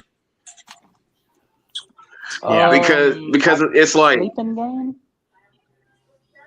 Like they have this, like they have like like with the first 2 series, it's been like game 2 they lay an egg and they lose, and it's like.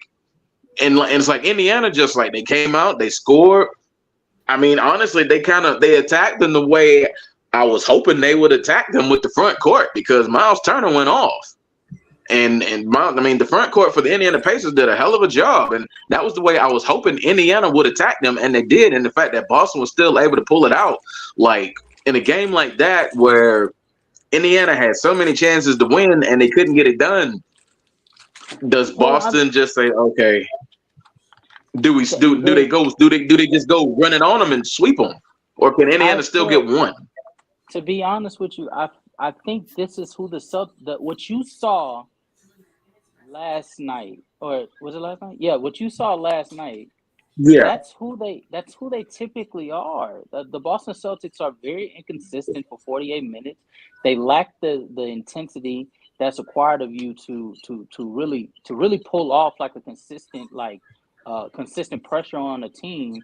And then offensively, like I don't know what people expected. Like people are getting on Jason Tatum for having his woes, like, whoa, Jason Tatum, costly turnover. He's had these problems for the last like 3 or 4 years now. I keep telling people, when you pacify a star the way that this Boston Celtics have, not blaming them, because that's typically what you would want to do. You want to maximize your star with a lot of talent that could mask his weaknesses. But the problem is, when you start so early, you leave very little reason for that star to develop in certain areas that could hinder them in crucial moments. Add that to the fact, we're being quite honest with ourselves, because I spoke about it literally just a few minutes ago. The Eastern Conference is not that competitive, especially with Giannis being hurt, with Joel Embiid being hurt. Those are the two teams that could even, and Jimmy Butler being hurt. Those are the three teams that could even bother to push Boston past 5. And so, like, the fact that that they're still doing this when they did this against the Cleveland Cavaliers, who's a much lesser team, and they did this against the Miami Heat without Jimmy Butler, and this has been a common thing for the last 4 years. I don't see why we're looking at this and saying this is Boston Celtics sleeper game. No, this is who the Boston Celtics are. They do this very well. That's fair. Mm-hmm. Look, while we're on the subject of the NBA, hey, the NBA awards just came out. You know, the all NBA team. You know, we saw first, second, and third team. So I'm gonna go around the room. We're gonna start. We ended with BRF. We're gonna start with BRF. Each of y'all get 2 minutes and a half apiece. Who was your all NBA snub? BRF. You got 2.5 minutes, brother. Jalen Brunson, first team. Jalen Brunson, first team. I think he should have got first team over Jason Tatum, as crazy as it is to say. Damn. Okay. It's crazy. I think he should have. I really do. And I understand why Jason Tatum got first team. First, all NBA first team is right, but I think Jalen Brunson should have got first team over Jason Tatum. I really do. And I think, and just I don't really see too many problems, you know, with the all NBA teams. I don't really see too many issues, but I thought, because like I saw it before, I saw it mentioned before. And so I was like, well, let me kind of research it a little bit. And I kind of looked at it a little bit. I'm like, you know what? There's a little smoke to this. So it may be a hot take. It may not be. I don't know. But for me, Jalen Brunson should have got first team. Okay. Flash. I looked through it, and I don't really see a lot of, I don't think there's a lot of snubs with it.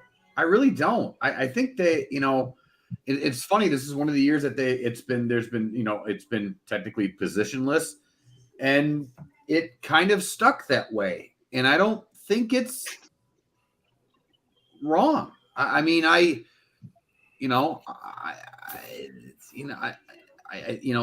played enough games. You could have made the argument if he didn't play enough games that he shouldn't. I mean, that's the rule now. But he made enough games, and Kawhi actually played a lot more like Kawhi than he has, even though he's still, Mr. No Knees. I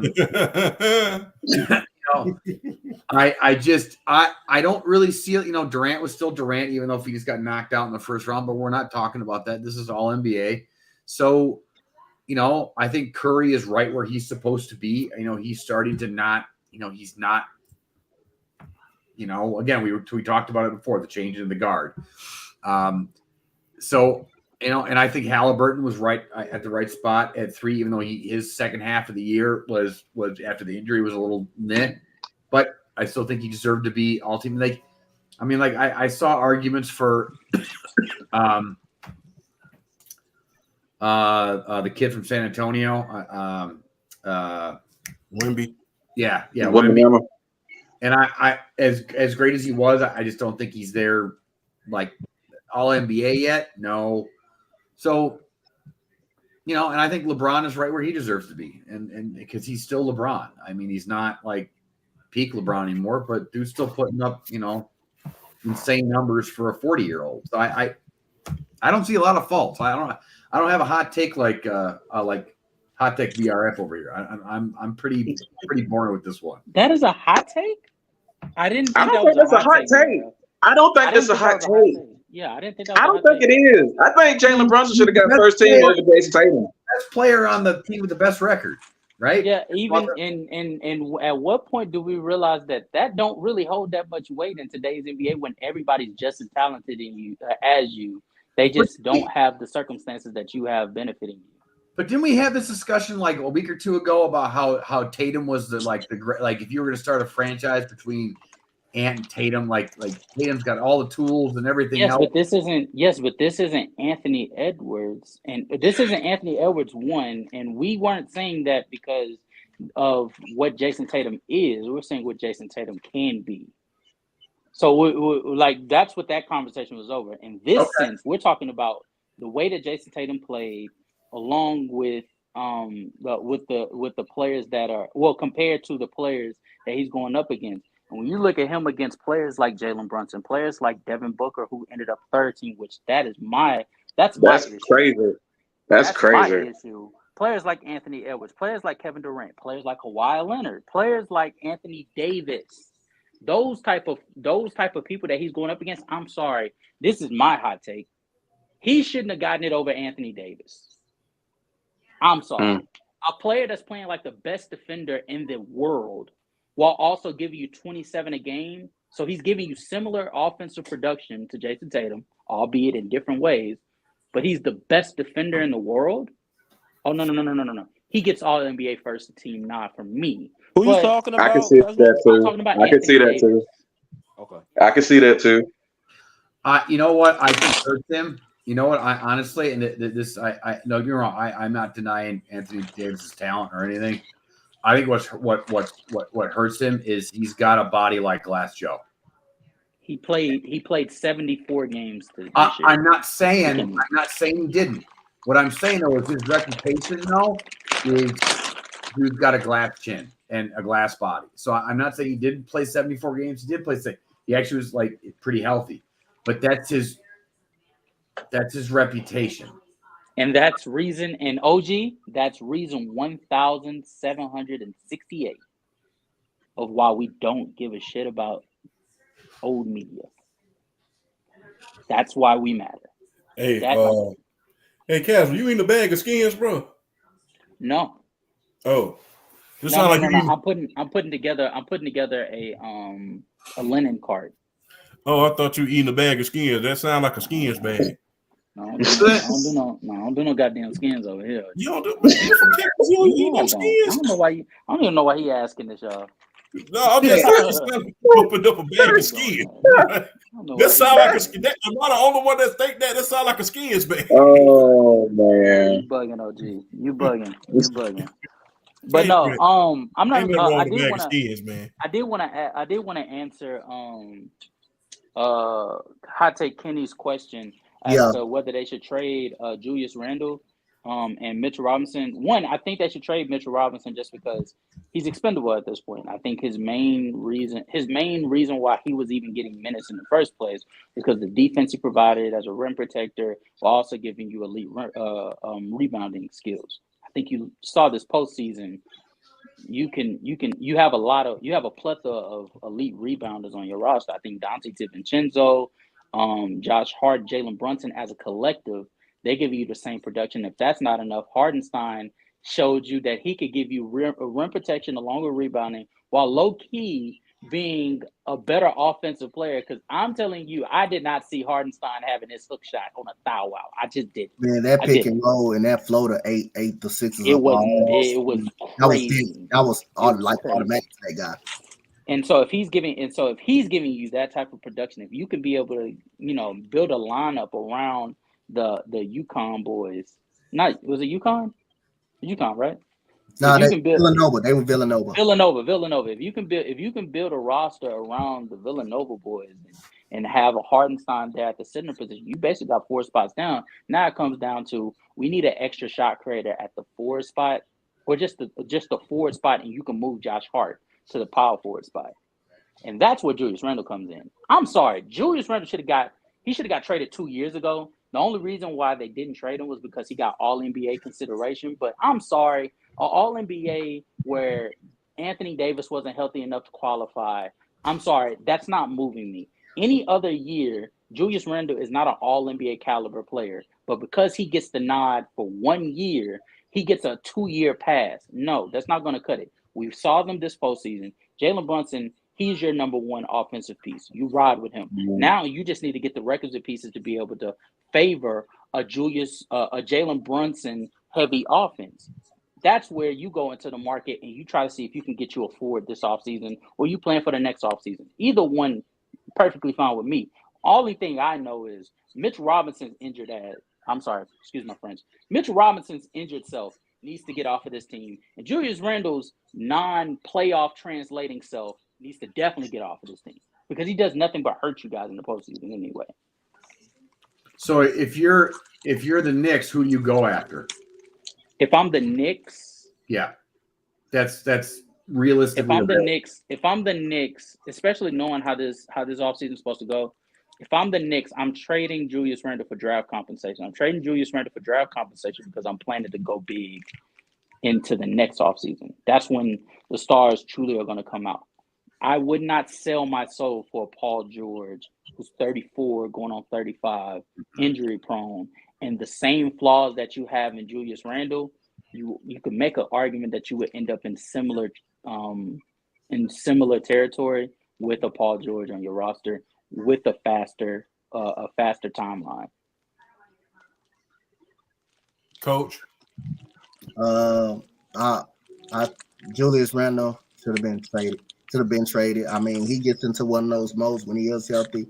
He plays some of that too much do your thing basketball, and when do your thing basketball is, I mean, he isolates the offense too much. He gets in those modes where he just wants to think about himself. And this Knicks team, I like the way they are. I like the way they are right now.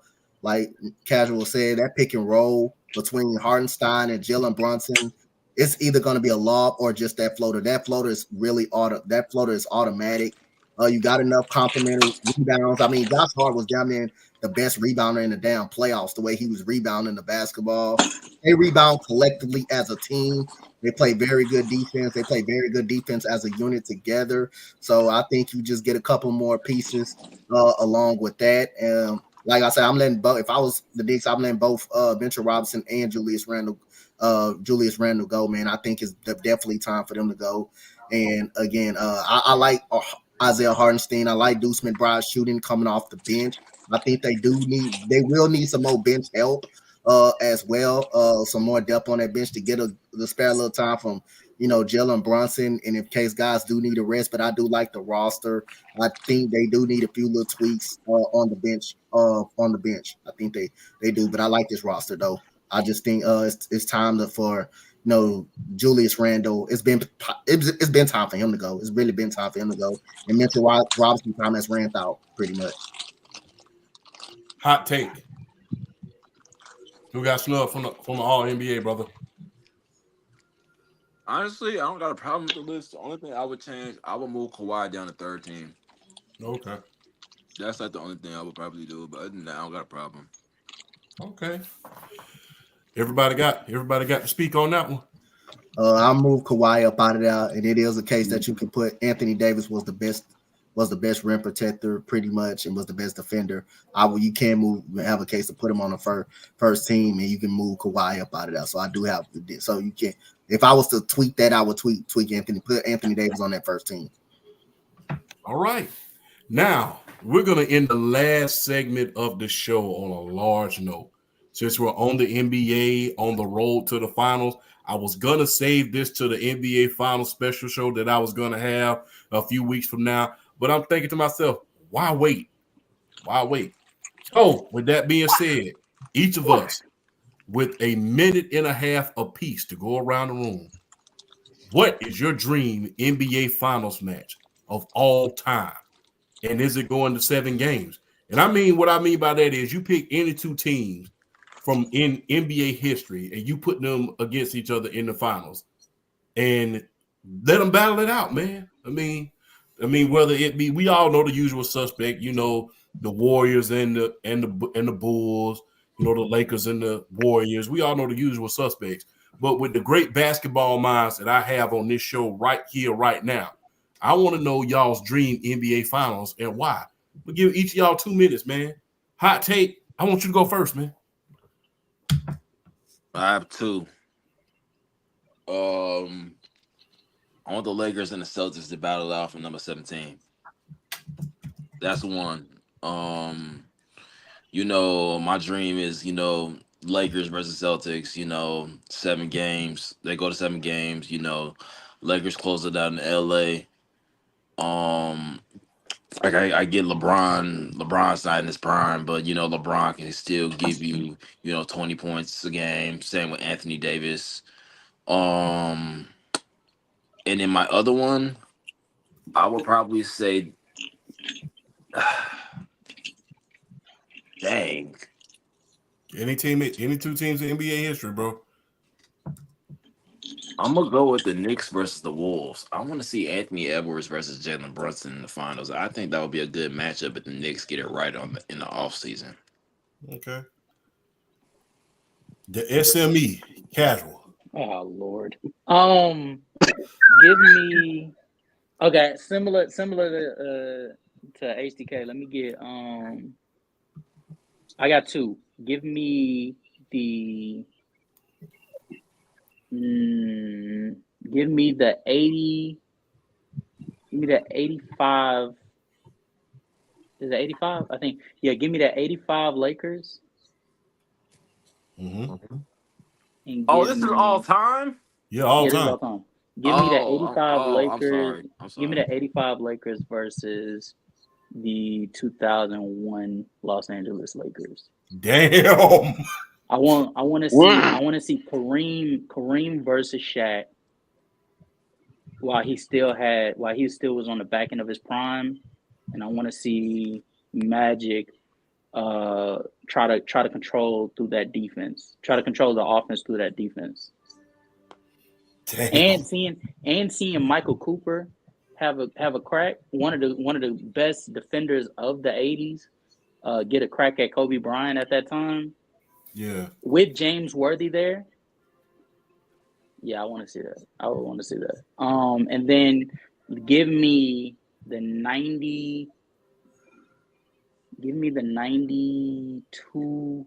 Yeah, give me the 92 Bulls versus no. Give me the 1993 Bulls versus the 2020 Los Angeles Lakers. Oh, interesting. Wow. Damn. Yeah. Coach. This was an interesting one, but I'm gonna go with the one that we actually should have saw, but we never really actually saw it. Give me the 2009 Los Angeles Lakers versus the 2009 Cleveland Cavaliers. The year that LeBron, I believe that was the year that Orlando knocked the Cavaliers out. Yes. Out of the playoff. Yes, and I wanted to see that matchup. You got 2 of the best players of all time going head to head. 7-game series between Kobe and LeBron. Man, it's a matchup. Unfortunately, we never got to see. And then, man, another matchup, dream matchup. I would love to really see. I know everybody talk about the Bulls, the Bulls, the 72-9 Bulls, and they had a great. I think they were the best defense that year too.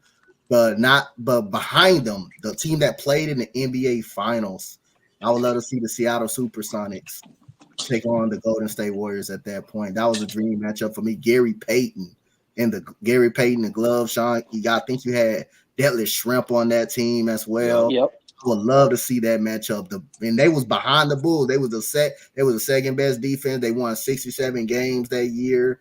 There was bad timing for them because they ran into a 72-9 team, so it was kind of bad timing for them. But that was my dream. Those are my dream matchups right there. Kobe versus LeBron. During that time in 2009 when Orlando Magic shocked everybody and knocked them out, and the Seattle SuperSonics versus the Golden State Warriors. I would love to see that matchup. Hey, Frank? can I go? Can I change my answer? I'll let everybody else go though. Yeah, let Frank and Flash go first, and then I'll go last, and then I'll go last after you go. Okay, for sure. Frank. Okay. Every time I get this question, I respond with the same answer because it's a matchup I would love to see, because I feel like it would really kind of tell a tale as far as like the 90s of the NBA. I would love to have gotten the Chicago Bulls and the Houston Rockets. I was just about to say that the 19. I would have. I feel like I feel like we missed out so much with Michael Jordan retiring, not getting that matchup at least one time in the NBA Finals, and I feel like we would have got it both those years. I really, really do. And I think they would have. And to be honest with you, I think they would have split. I think Chicago would have got them once, and I think Houston would have got them once. I think Houston would beat them twice. You think Houston gets them twice? Bro, they don't Wow. have. Yeah. Wait a minute. Wait, BRF. I gotta hear this, man. Kenny, why do you think that, bro? The same way they don't have no answer for Jordan, I don't think they have no answer for Hakeem Olajuwon. I think Hakeem on both ends of the floor. I think Hakeem's gonna kill Luke Longley every time in the paint. So it's like I don't know what you do with him. Like, you're not gonna put Scottie Pippen on Hakeem Olajuwon because Hakeem's gonna kill him every time. So I think Houston wins in 7. Not all the way wrong, though, But but you know what's crazy? That was my dream finals. I was gonna say the Bulls versus Houston. Okay. The reason, the reason why I feel they split the two series is ultimate. I don't know. I just feel like they do both go 7, but I just see where it's like it's the supporting cast of the Bulls, and particularly around like the perimeter and their ability and their surprise and an ability to shoot the ball. You know, I mean, everybody knows Michael Jordan's not necessarily going to shoot threes, but the fact that his supporting cast can support him being able to shoot the ball from the outside.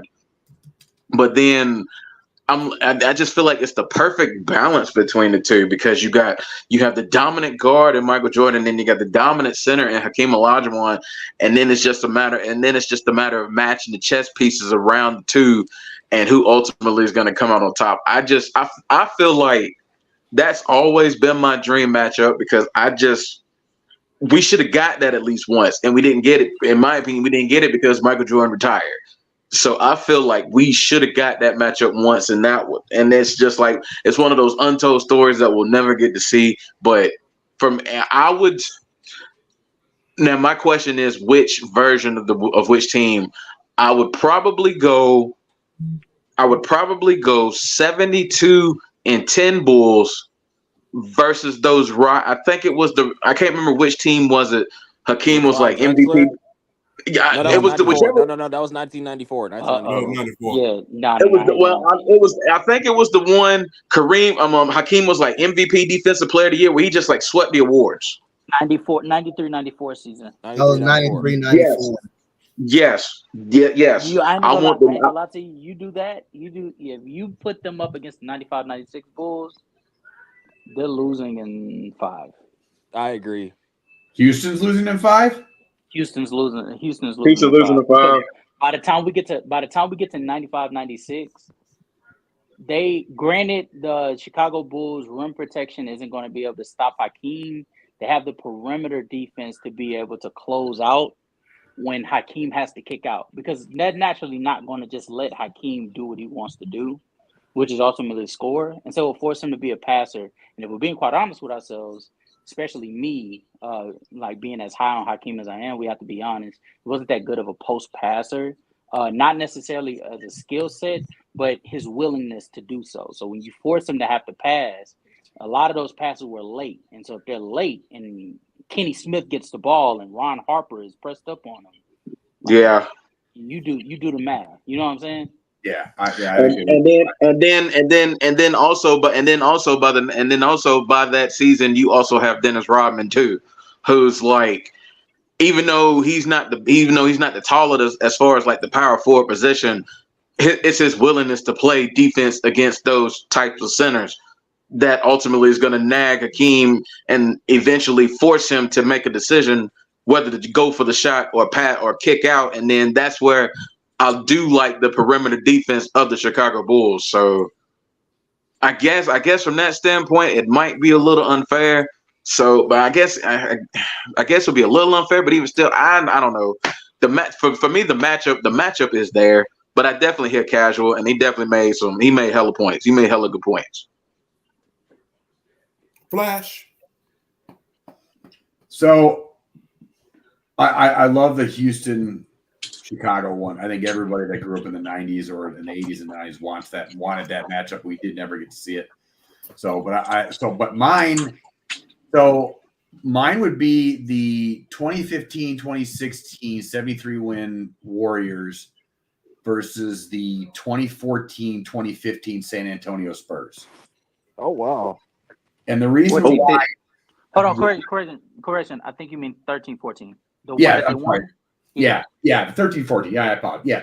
So, and you can even argue the year before, too, that went down to 7 with Miami. But low key, but people not ready to have that conversation, right? Yeah, I know. Trust me. I'll have that conversation all day. Anywho, watching the styles of offense of both teams, watching Tony Parker run around there like I don't even know how, and watching Clay and Curry do the same thing, just the constant running around and going through screens and the constant ball movement between both teams on offense. I think it would be such a fun series to watch. Like that 2013-2014 Spurs team was that, and you have young Kawhi before he goes no knees. And you to throw that little crux into that Golden State offense with how good he was defensively would be really just the matchup would be fun. And then I had a quick question: Is this the scoring margin finals record San Antonio Spurs?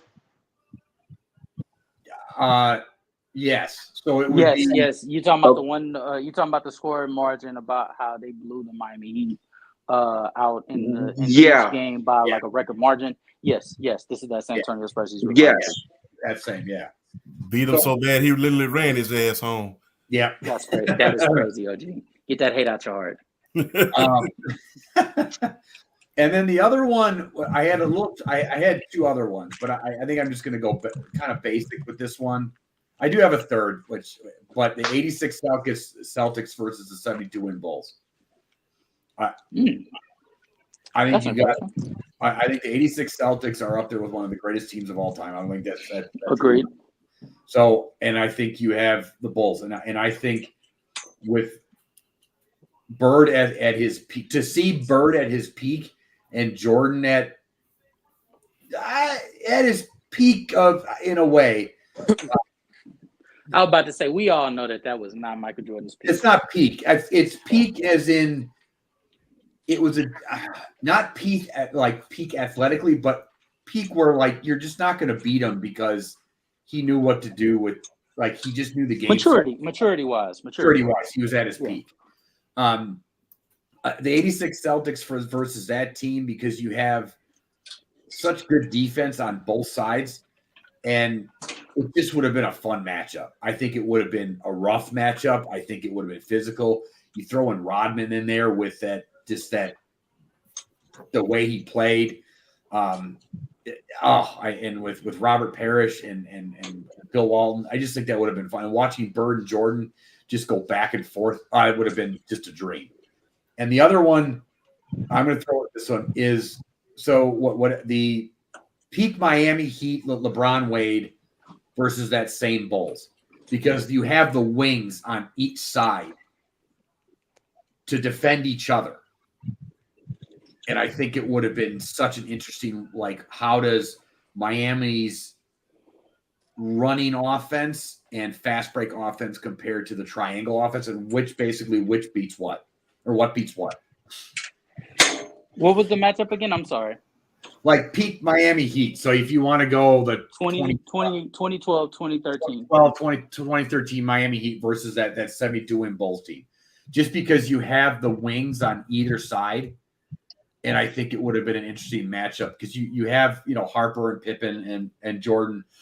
And then you have a really interesting matchup with Kukoc and Bosch, who are actually very similar players in a certain way. It's just an interesting matchup because they're built in similar ways. Miami was only lacking really a Rodman type defensive player and another wing. I tell you what. The defensive versatility that'll be at display, because I think in game one, I think Dennis Rodman plays like a huge factor because he's blowing up every play in the passing lanes. Oh yeah. But then in game two, if you're exposed to, you move LeBron to the 4. You go complete small ball. Yep. You probably play. What's my guy's name? The center. Joel Anthony. No. The center for the Bulls at the time. Udonis Haslem? No. 95-96 Bulls. Luke Longley. Longley. Tony You Kukoc? probably play Luke Longley off the floor, and you probably force game 3 for Phil Jackson to put Dennis Rodman at the 5, Scottie Pippen at the 4, Mike at the 3 or 2, Ron Harper, and you probably put Steve Kerr in the lineup on Mario Chalmers. And now that's when the series gets really good. That's actually the more I'm talking about it, that might be the best pick out of all of ours. I just love the matchups. It's just that they're very similar, but just tweaked a little bit on each side where they're different. Yeah. Where there's going to be a chess match, like you were talking about, and that's why I picked it. I just think it would be so interesting to go back and forth. All right. I can get one more dream matchup I would love to see. I would love to see the 2007 Phoenix Suns versus the 2002 Sacramento Kings. I mean, say it again. The 2007 Phoenix Suns and the 2002 Sacramento Kings. That was a matchup. Like I say, why 2000? Why 2007? Because like Steve Nash, Amari Stoudemire, Sean Marion, those guys. No. Yeah, but like, why not 2005 or something? Like when they were like at their best. Oh, at the best, yeah. Okay. 2005 and 2002 Sacramento Kings. That's I liked it. The matchup between. My fault. I thought you had chose 2007 for like a significant reason. Like there was like something going on. No, you good. But that Mike Bibby team, them probably should have made the NBA Finals that year. I mean, they played the Los Angeles Lakers. Everybody was talking about that series. May been a little bit suspect, but other than that, that was a fun team to watch. Bobby Jackson, Hito Turkoglu. I mean, you had Peja Stojakovic, Doug Christie, Chris Webber, them. I would love to see that matchup. Vlade Divac. Yep. Right. Why do I still feel like the Sacramento the 02 Kings would give them the business though? They would. They would. Yeah. Because there's nobody on that Suns team that could be able to guard Chris Webber. Exactly. That's exactly what I was thinking. Vlade Divac's passing to like Peja and Hito, 2 lengthy shooters. Doug Christie's guarding Steve Nash full court. Mm-hmm. It's just not with the exactly with the because like the way the Phoenix Suns played offense at the time with that, just the way D'Antoni coached offense at the time, and then you're dealing with a team like Sacramento their ability to pass, their ability to space and do all that, I think they would just give. I mean, Phoenix wasn't exactly the best. They weren't exactly a good defense team anyway. And then a team like Sacramento would just. Oh, I think Sacramento would just pick those boys apart. Yeah. Okay. All right. Before I go, shout out to Leaf. You know, one of my main men. Shout out to him. Go subscribe, subscribe to his podcast. Huge Brooklyn Nets fan, and you know he knows a lot of hot takes from him, but he knows his basketball. I will say. But my turn. I will have to. I'm gonna go 3. I got to go 3, man. You know. Okay. First, Big 3 versus Big 3. The 2014 San Antonio Spurs. How deep that team was. I mean, their bench with Patty Mills, Boris Diaw, Danny Green. It was like a second wave. You know, it was like they had two starting lineups on one team. That's how deep that team was. So Green starting nobly. So I'm gonna go 2014 San Antonio Spurs versus the 86 Boston Celtics. Oh. I would love to see how Kawhi would match up against Larry Bird, or if they would move to a more schemeful defense, or if he even could guard a Larry Bird at a certain point. I would love to see that matchup. That would be a very, very interesting matchup. The 86 Celtics versus the 2014 Spurs with Kawhi Leonard. Also, Tim, I don't know if you heard what I said. I think Danny Green started and Ginobili came off the bench that year. Yeah. So the second, I mean, Big 3 versus Big 3, man. I mean, it would be interesting to see how they would have guarded Larry Bird, and how if Robert Parrish or even Mikal could have stopped Tim Duncan. And that was a hell of a defensive team on the wings as well. Hell yeah, they stopping Tim Duncan. OG, what? No, I got to make for great theater, bro. Come on, man. Yeah, you're right. We I got to make for great theater. You know, plus, you know, it's going to be interesting to see how Kawhi would go against Larry Bird. You know, if he could stop Larry Bird, or, you know, Larry Bird is going to make an example out of him and put 40 up on him. You know, because we just seen Larry Bird ready to put many of people on him many a day. Michael Cooper, you name the person, and they still couldn't stop. So it'll be interesting to see if Larry Bird could be stopped by that San Antonio team with that deep defense. Patty Mills dropping 30 on Dennis Johnson. What are we talking about? What you giving hot takes? Hot takes OG? God damn. Yeah, you can, man. Just like I said, it's great theater, man. It's great theater. Yeah, it keeps the people going. Great theater. Number 2, the 1988 Los Angeles Lakers, Showtime, versus the 2017 Golden State Warriors. Showtime versus really Showtime. The only difference is the 3-point line, you know, just being real. So it'll be interesting to see that matchup, because, I mean, everybody talk about, you know, Jordan, but I would love to have seen, you know, 2 of the greatest point guards of all time go at it. Love to see if Draymond and that defense and those defensive mind and the Hamptons offense, the Hamptons lineup, could outscore the Showtime Lakers. That would have been an interesting dynamic. Not just 2 of the greatest, the 2 greatest. You don't want to see that matchup. OG. So I would love to see that matchup with the Hamptons lineup. Nah. The Hamptons lineup was no joke. No, because I'm telling you right now, if that matchup happened, you're going to hate me so much if Curry come out on top. Oh, man. The things that will be said about that man, Magic Johnson. I mean, like I said, man, this for great theater, but I would love to see if they could run and gun with the Lakers at this point. And, you know, you got to think about that big man in the middle with Kareem. He has to be he's going to be a main factor in that game. They have no answer for Kareem. They have no answer. I mean, you have no answer for Kareem at this point. Even with the Hamptons lineup with Andre Iguodala and, you know, Draymond, Kevin Durant. Even with their Hamptons lineup, I don't think you have an answer for him defensively, I will say. Yeah, no, you ain't got no answer for him defensively, but, like, on the flip side, they're hunting Magic. Because at that time, Magic was not good defensively. No, he developed into it, but he wasn't good. He wasn't good when Showtime was Showtime.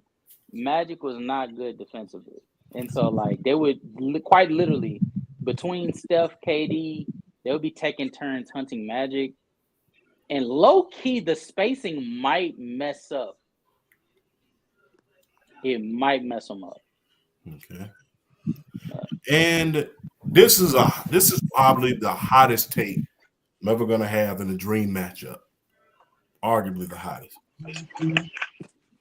I would love to have seen the 2004 Detroit Pistons versus the 72 Bulls team versus that 72 win Bulls team.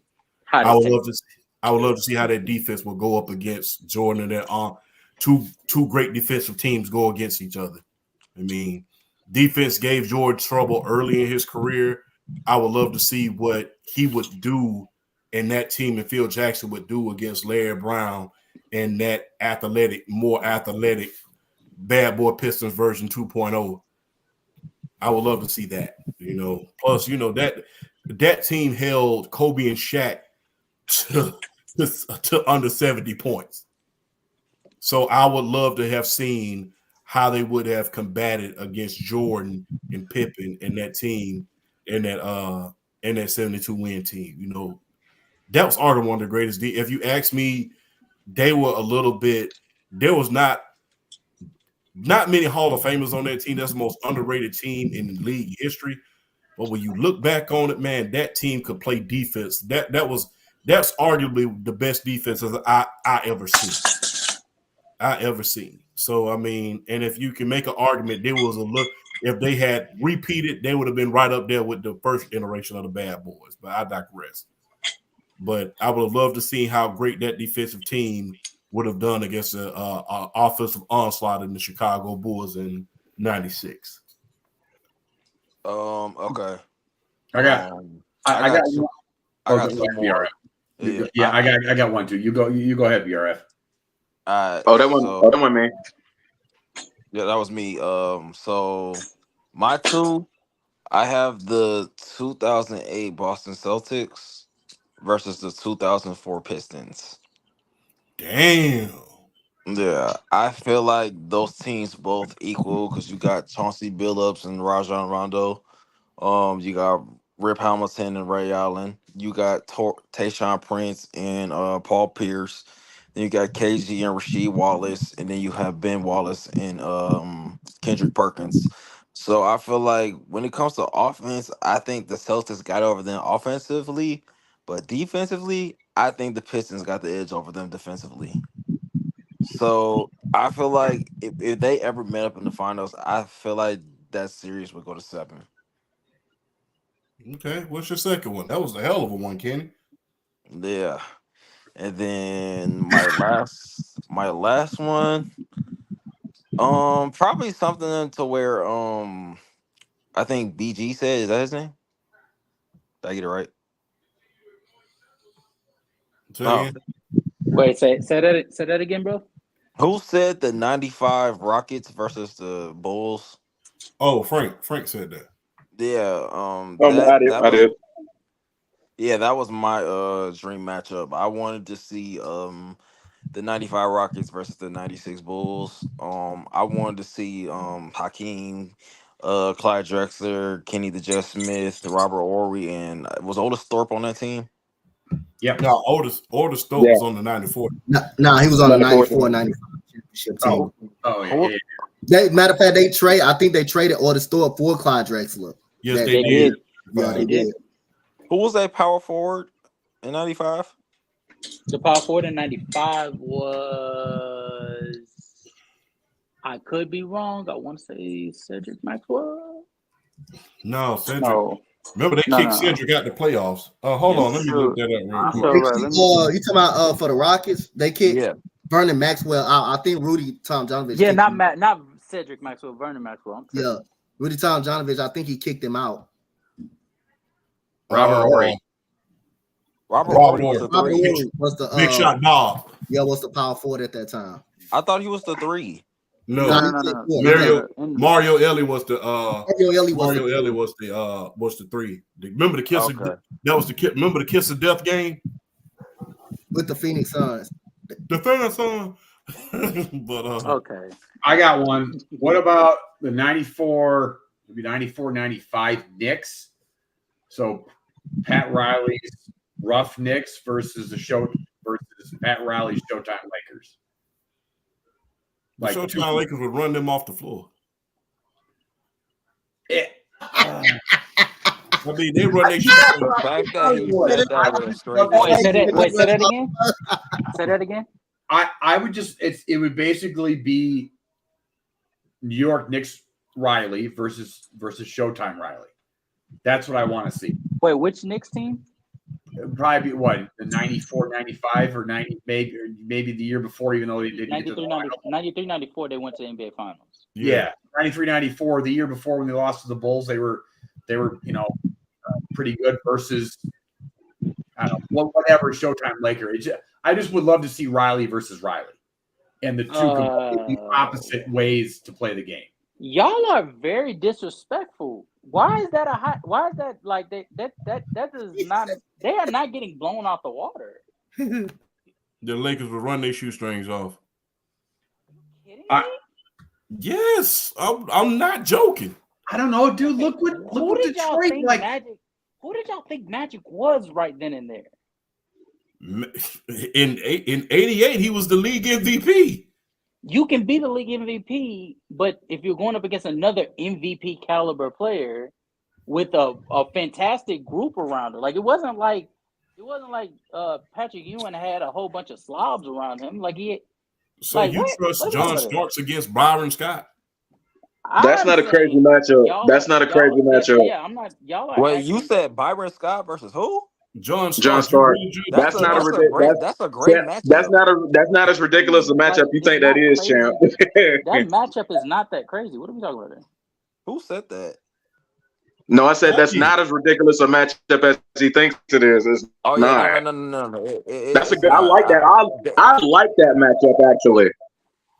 John Starks. Yeah, like we're talking about a roster that had Derek Harper with John Starks. You also had Charles Oakley there. Yeah, what are we talking about? Charles Oakley, Doc Rivers, Charles Smith, John Starks, Ewing. Was Mark Jackson on that team? Oh yeah. Let's not forget Anthony. No. Let's not forget the late great Anthony Mason. Yeah, you thinking of Greg Anthony? Greg Anthony was on that team. R.I.P. Anthony Mason for sure. Anthony Mason didn't come until the What I didn't like about John Anthony Mason was on that champion. Oh, yeah, he's on that. He's just acting like a light-skinned onk. I'm just curious because I look at how the Detroit Pistons handled the Showtime Lakers, and it's very similar. So I just think, and again, it's Pat Riley versus Pat Riley, which would make it like stupidly interesting to see how he would combat himself. So, in the completely two opposite time, like don't get me wrong, I think the Lakers win that series. You know, I think probably in 6, but I'm just at how entertaining, like, you know.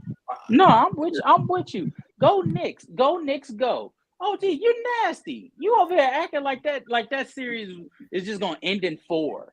Like that Knicks team took, you know, like gave it to Jordan and those Bulls teams. It's not like that's a good ass point. Oh, gee, how much better is the New York Knicks than the Bulls in 93?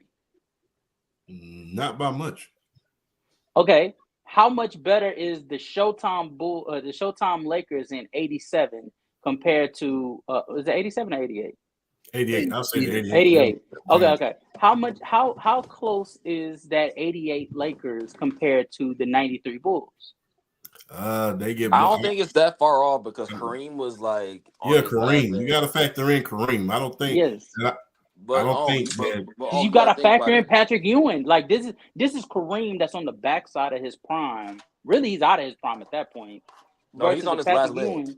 Versus peak Patrick Ewing. This is like that was peak Patrick Ewing. Patrick Ewing, particularly being a center, being able to shoot from the outside. That he would give that Kareem fish. Yeah, and you know what? To y'all point, I'm not gonna continue to be biased. I'm just gonna keep it real. Kareem did struggle against physical centers. He struggled against Moses Malone in that finals to the point where Dr. Buss literally thought about trading him for Moses at a certain point. So to you guys' point with me taking the biases out of it, you do have a point. Kareem did struggle at times with the physical centers. But I'm going to give one more before I end the show real quick because I got to end the show, man. It's a good Thursday night. The two of the youngest teams to ever make the NBA Finals, the 95 Orlando Magic versus the 2012 Oklahoma City Thunder. I got OKC in 7. Say it again. Who's the matchup? The 95 Orlando Magics that made the finals, one of the youngest teams that ever make the finals, versus the 2012 Oklahoma City Thunder that made the finals and got beat by the Heat. Respectfully, I don't think the Magic have a chance. I don't think they do. Dude, Young Penny, dude, Young Penny before he is injuries, dude. Young Penny is.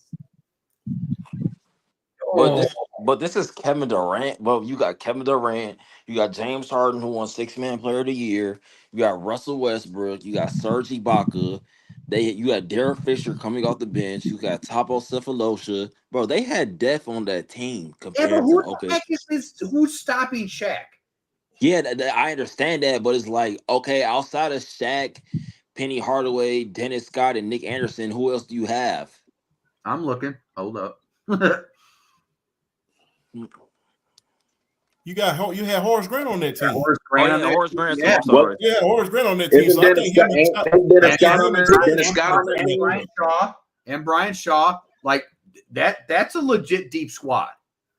Okay.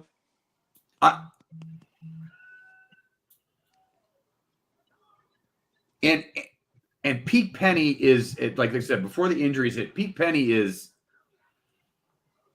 was a problem. Was a problem. You talk about a sports tragedy. That's a big one. If the injuries, let's not forget, man. Look, people can talk about how Anthony Bowie was, but Anthony Bowie was a hell of a defensive stopper in his day. Anthony Bowie was a hell of a defensive stopper at his peak. So, I mean, you can't take anything away from that, Orlando. I think it goes to 7 games, man. I don't think they will have an answer for Shaq at the end of the day. And if you really want to be honest with you, the first team to ever shoot threes in transitions was who? The Orlando Magic. They were ahead of their time. So, but you can say the same thing about OKC.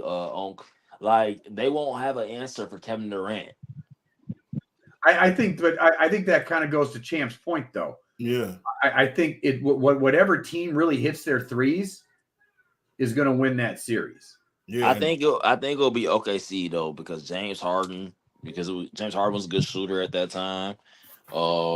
Derek Fisher, Serge Ibaka was a good mid-range shooter. Yeah. So I don't know. It just really depends on how you view it. Okay, let's go to that. I'm telling you. Says Magic in 5, Magic in 6. You know what? I'm not going to be old school biased.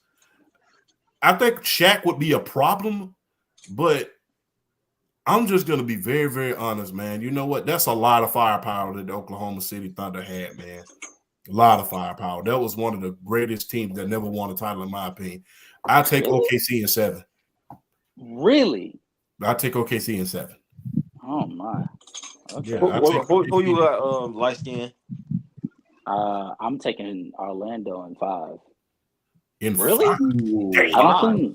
I don't think that's not crazy, but damn, in 5. I mean, Casual. I want to hear your reasons. I want to hear if mine are like similar to yours. Why you would take that Magic team? Shaquille O'Neal being someone that you can't stop. Add that to the fact that even if you could stop him, Oklahoma City Thunder in 2012 do not have the regular pieces to stop him. Add that to the fact you have Penny, who, for all pretenses and purposes, is like a mismatch on just about everybody. James Harden was a negative defensively. Russell Westbrook hadn't hit his full stride yet. He was erratic at times. Kevin Durant, fantastic player, but excuse me if I'm mistaken, but Nick Anderson was a very good defender, right? Yes, he was. Him and He was. And then also they have floor spacing, right, with Dennis Scott, correct, and Nick Anderson as well, right? While also Brian Shaw when he's on the floor too. While also adding another forward to pair alongside Shaq that could be able to knock down like a 16-footer if asked, and Horace Grant, correct? Yeah.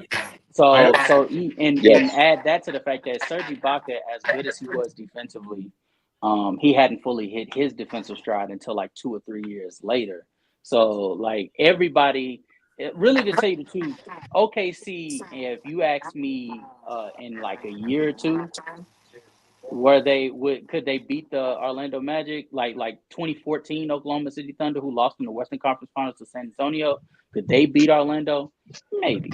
But this one, no, absolutely not. I also think. All right, so let me ask you this. I actually think Shaq and Horace Grant negate Russell Westbrook's Harden drive into the hoop, because the first time Russell Westbrook tries to drive that hoop, or Harden tries to go to the hole, and Shaq just gives him the business. Like, I don't think that's going to last long.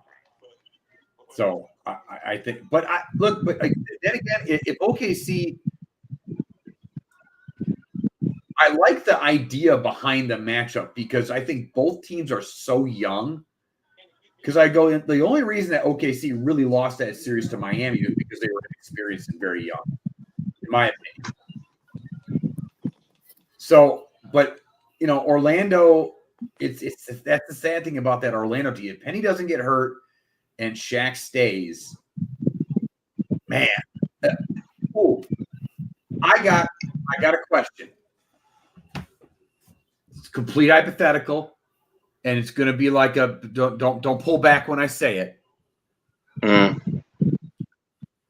If Penny doesn't get hurt, which duo is better, Shaq and Penny or Shaq and Kobe?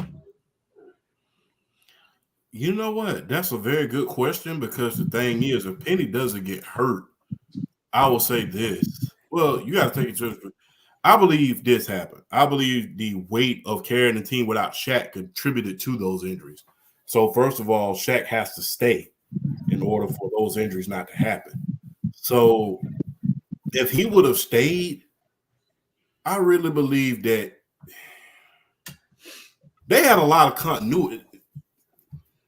I would say this, man. I think I'm not going to lie. Shaq and Kobe, one of the top 2 greatest 1-2 punches of all time. Top 2.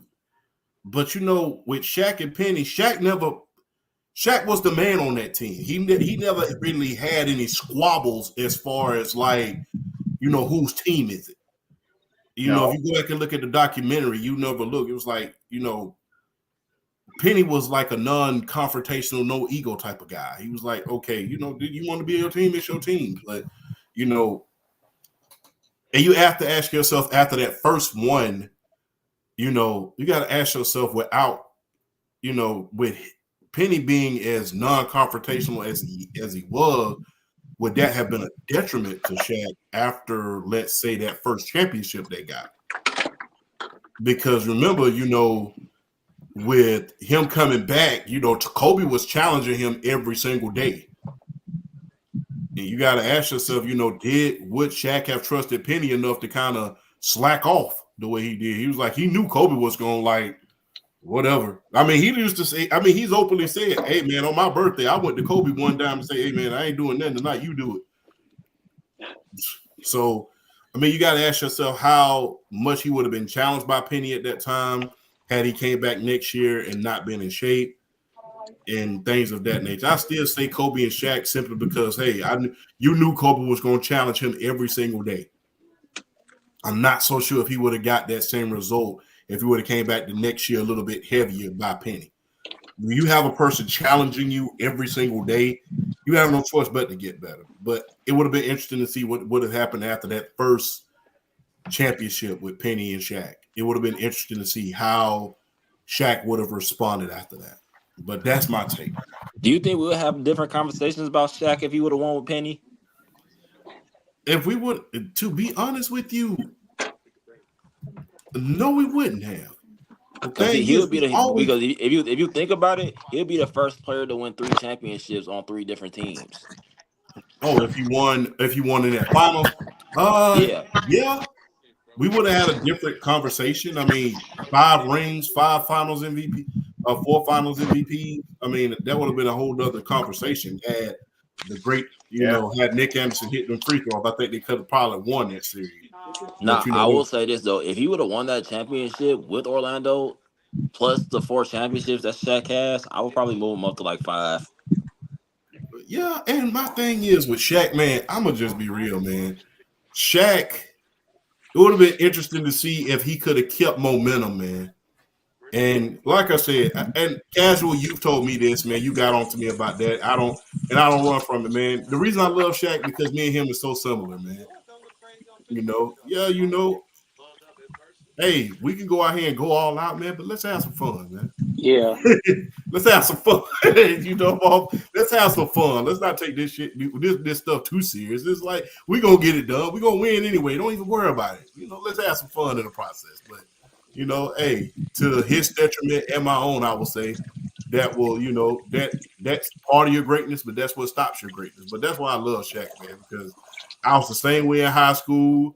When I first got in college, I was the same way. He was like, "Hey, I'm gonna pass. I already know this anyways." I mean, I always tell people I played in high school and graduated with a 3.7. Imagine what I could have been in college. I'd have been valedictorian if I would took it serious. So no, you on point. I don't think the conversation would have changed because it's not his accolades that keep him from being higher on all times lists. It's the middle area. It's the 2004 to 2007 hiccups. It's the lack of care for your body being taken care of from 2006, well, really 2002 onward. It's the lack of work ethic. It's the attitudes. It's the being a detriment to your team at times. Well, I think if he does those things, he has more accolades. That's the thing. I think him and Kobe have both admitted it. Shaq admitted it himself. He's like, I would have taken care of myself. Even Kobe said it in one of his last interviews. Like, I would have had 10 rings. No, but that's what I'm saying. I don't think the accolades that I don't think it mattered whether he could have 6 championships, but if after those 6 championships, yeah, like which would essentially be his prime, he basically turned into the Shaq that we all sort of saw fall off from like 2007 onward. Like, what does that really matter at that point? You know what I'm saying? Like, especially when we're looking at players like right now, right? Like we see a player like LeBron be on his 16th, 17th, year, or I think this is his 20th year of making All NBA, taking care of his body, taking the game as serious as possible at the age that he's in.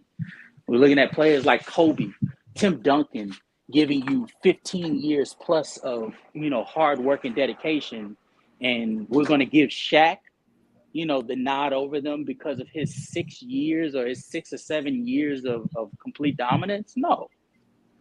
yeah, I feel you, man. But you know what, man? I have to continue this conversation for another day because, like I said, it's Thursday night. Folks have to go to work in the morning. But before I end the show, I want to wish all of y'all a happy Memorial Day weekend. All of y'all be safe. To the audience out there, be safe. Do not drink and drive. And I will tell you something that I tell my buddies here in Columbus, Georgia. You can act a fool if you want to. The judge don't get back to Wednesday. I'm just going to leave it at that. On that note, man, that concludes the Undisputed GOAT podcast, man. Hey, Hot Take Kenny, let the people know where to find you at, brother. And man, shout me on What's the Word podcast. Go follow me on IG at Kenny.Dior. Same with TikTok. I haven't been posting on TikTok in a while because a lot of shit just been happening. But I'm getting new podcast equipment, so be on the lookout for my podcast. And yeah, man, big things are gonna be happening in the next couple of months. So Yeah, I'm back at it, man. What's the Word podcast back in action. Also, go follow my homegirl Maria Knows Best on her IG also. So that is my co-host, and we will be doing podcasts every Thursdays. And yeah, Thank you. I appreciate that, Kenny. A pleasure, a privilege, and an honor to have you on the show. no, yeah, for sure, man. I will be back next week, so I will see you guys next week. All right, then. Yep. Casual, the subject matter expert. Yes, sir. Go ahead. Tell the people where to find you, brother. Vanity Sports Debates, Hoos's podcast, the crossover on FYF Sports, here, Sports PSP show, when I'm drinking wine with him. What else? BET, ESPN. Basically, anywhere where basketball is being spoken, you will see my head pop up somewhere. We're gonna get you to watch football one day, so you can become the SMM on that as well. Absolutely not.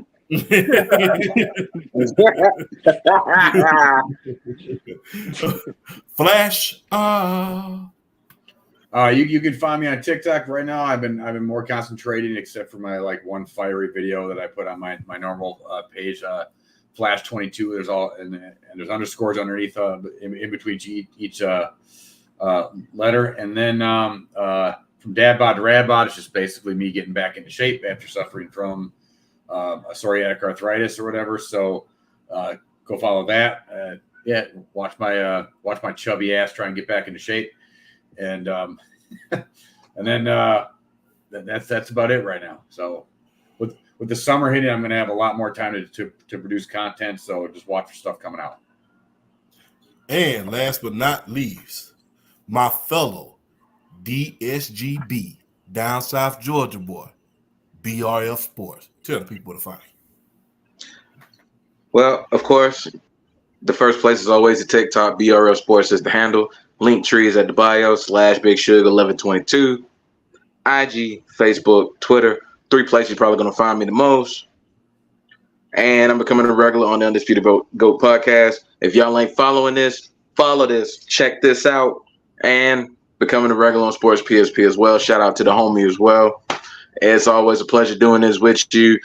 The way you attribute Sports PSP for putting you on, you put me on for the national world, for the national people to see. So that I'm definitely grateful for you for that. And Flash, is always a pleasure doing this with you.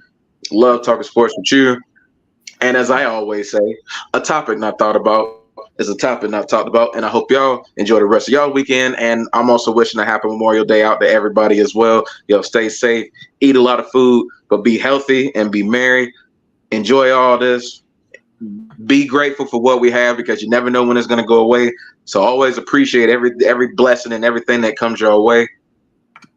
And with that, I sign out on that one. Always a pleasure. And on that note, I am the Undisputed World Champ, live from Columbus, Georgia, the greatest city in America. We will see you next week, and we are out.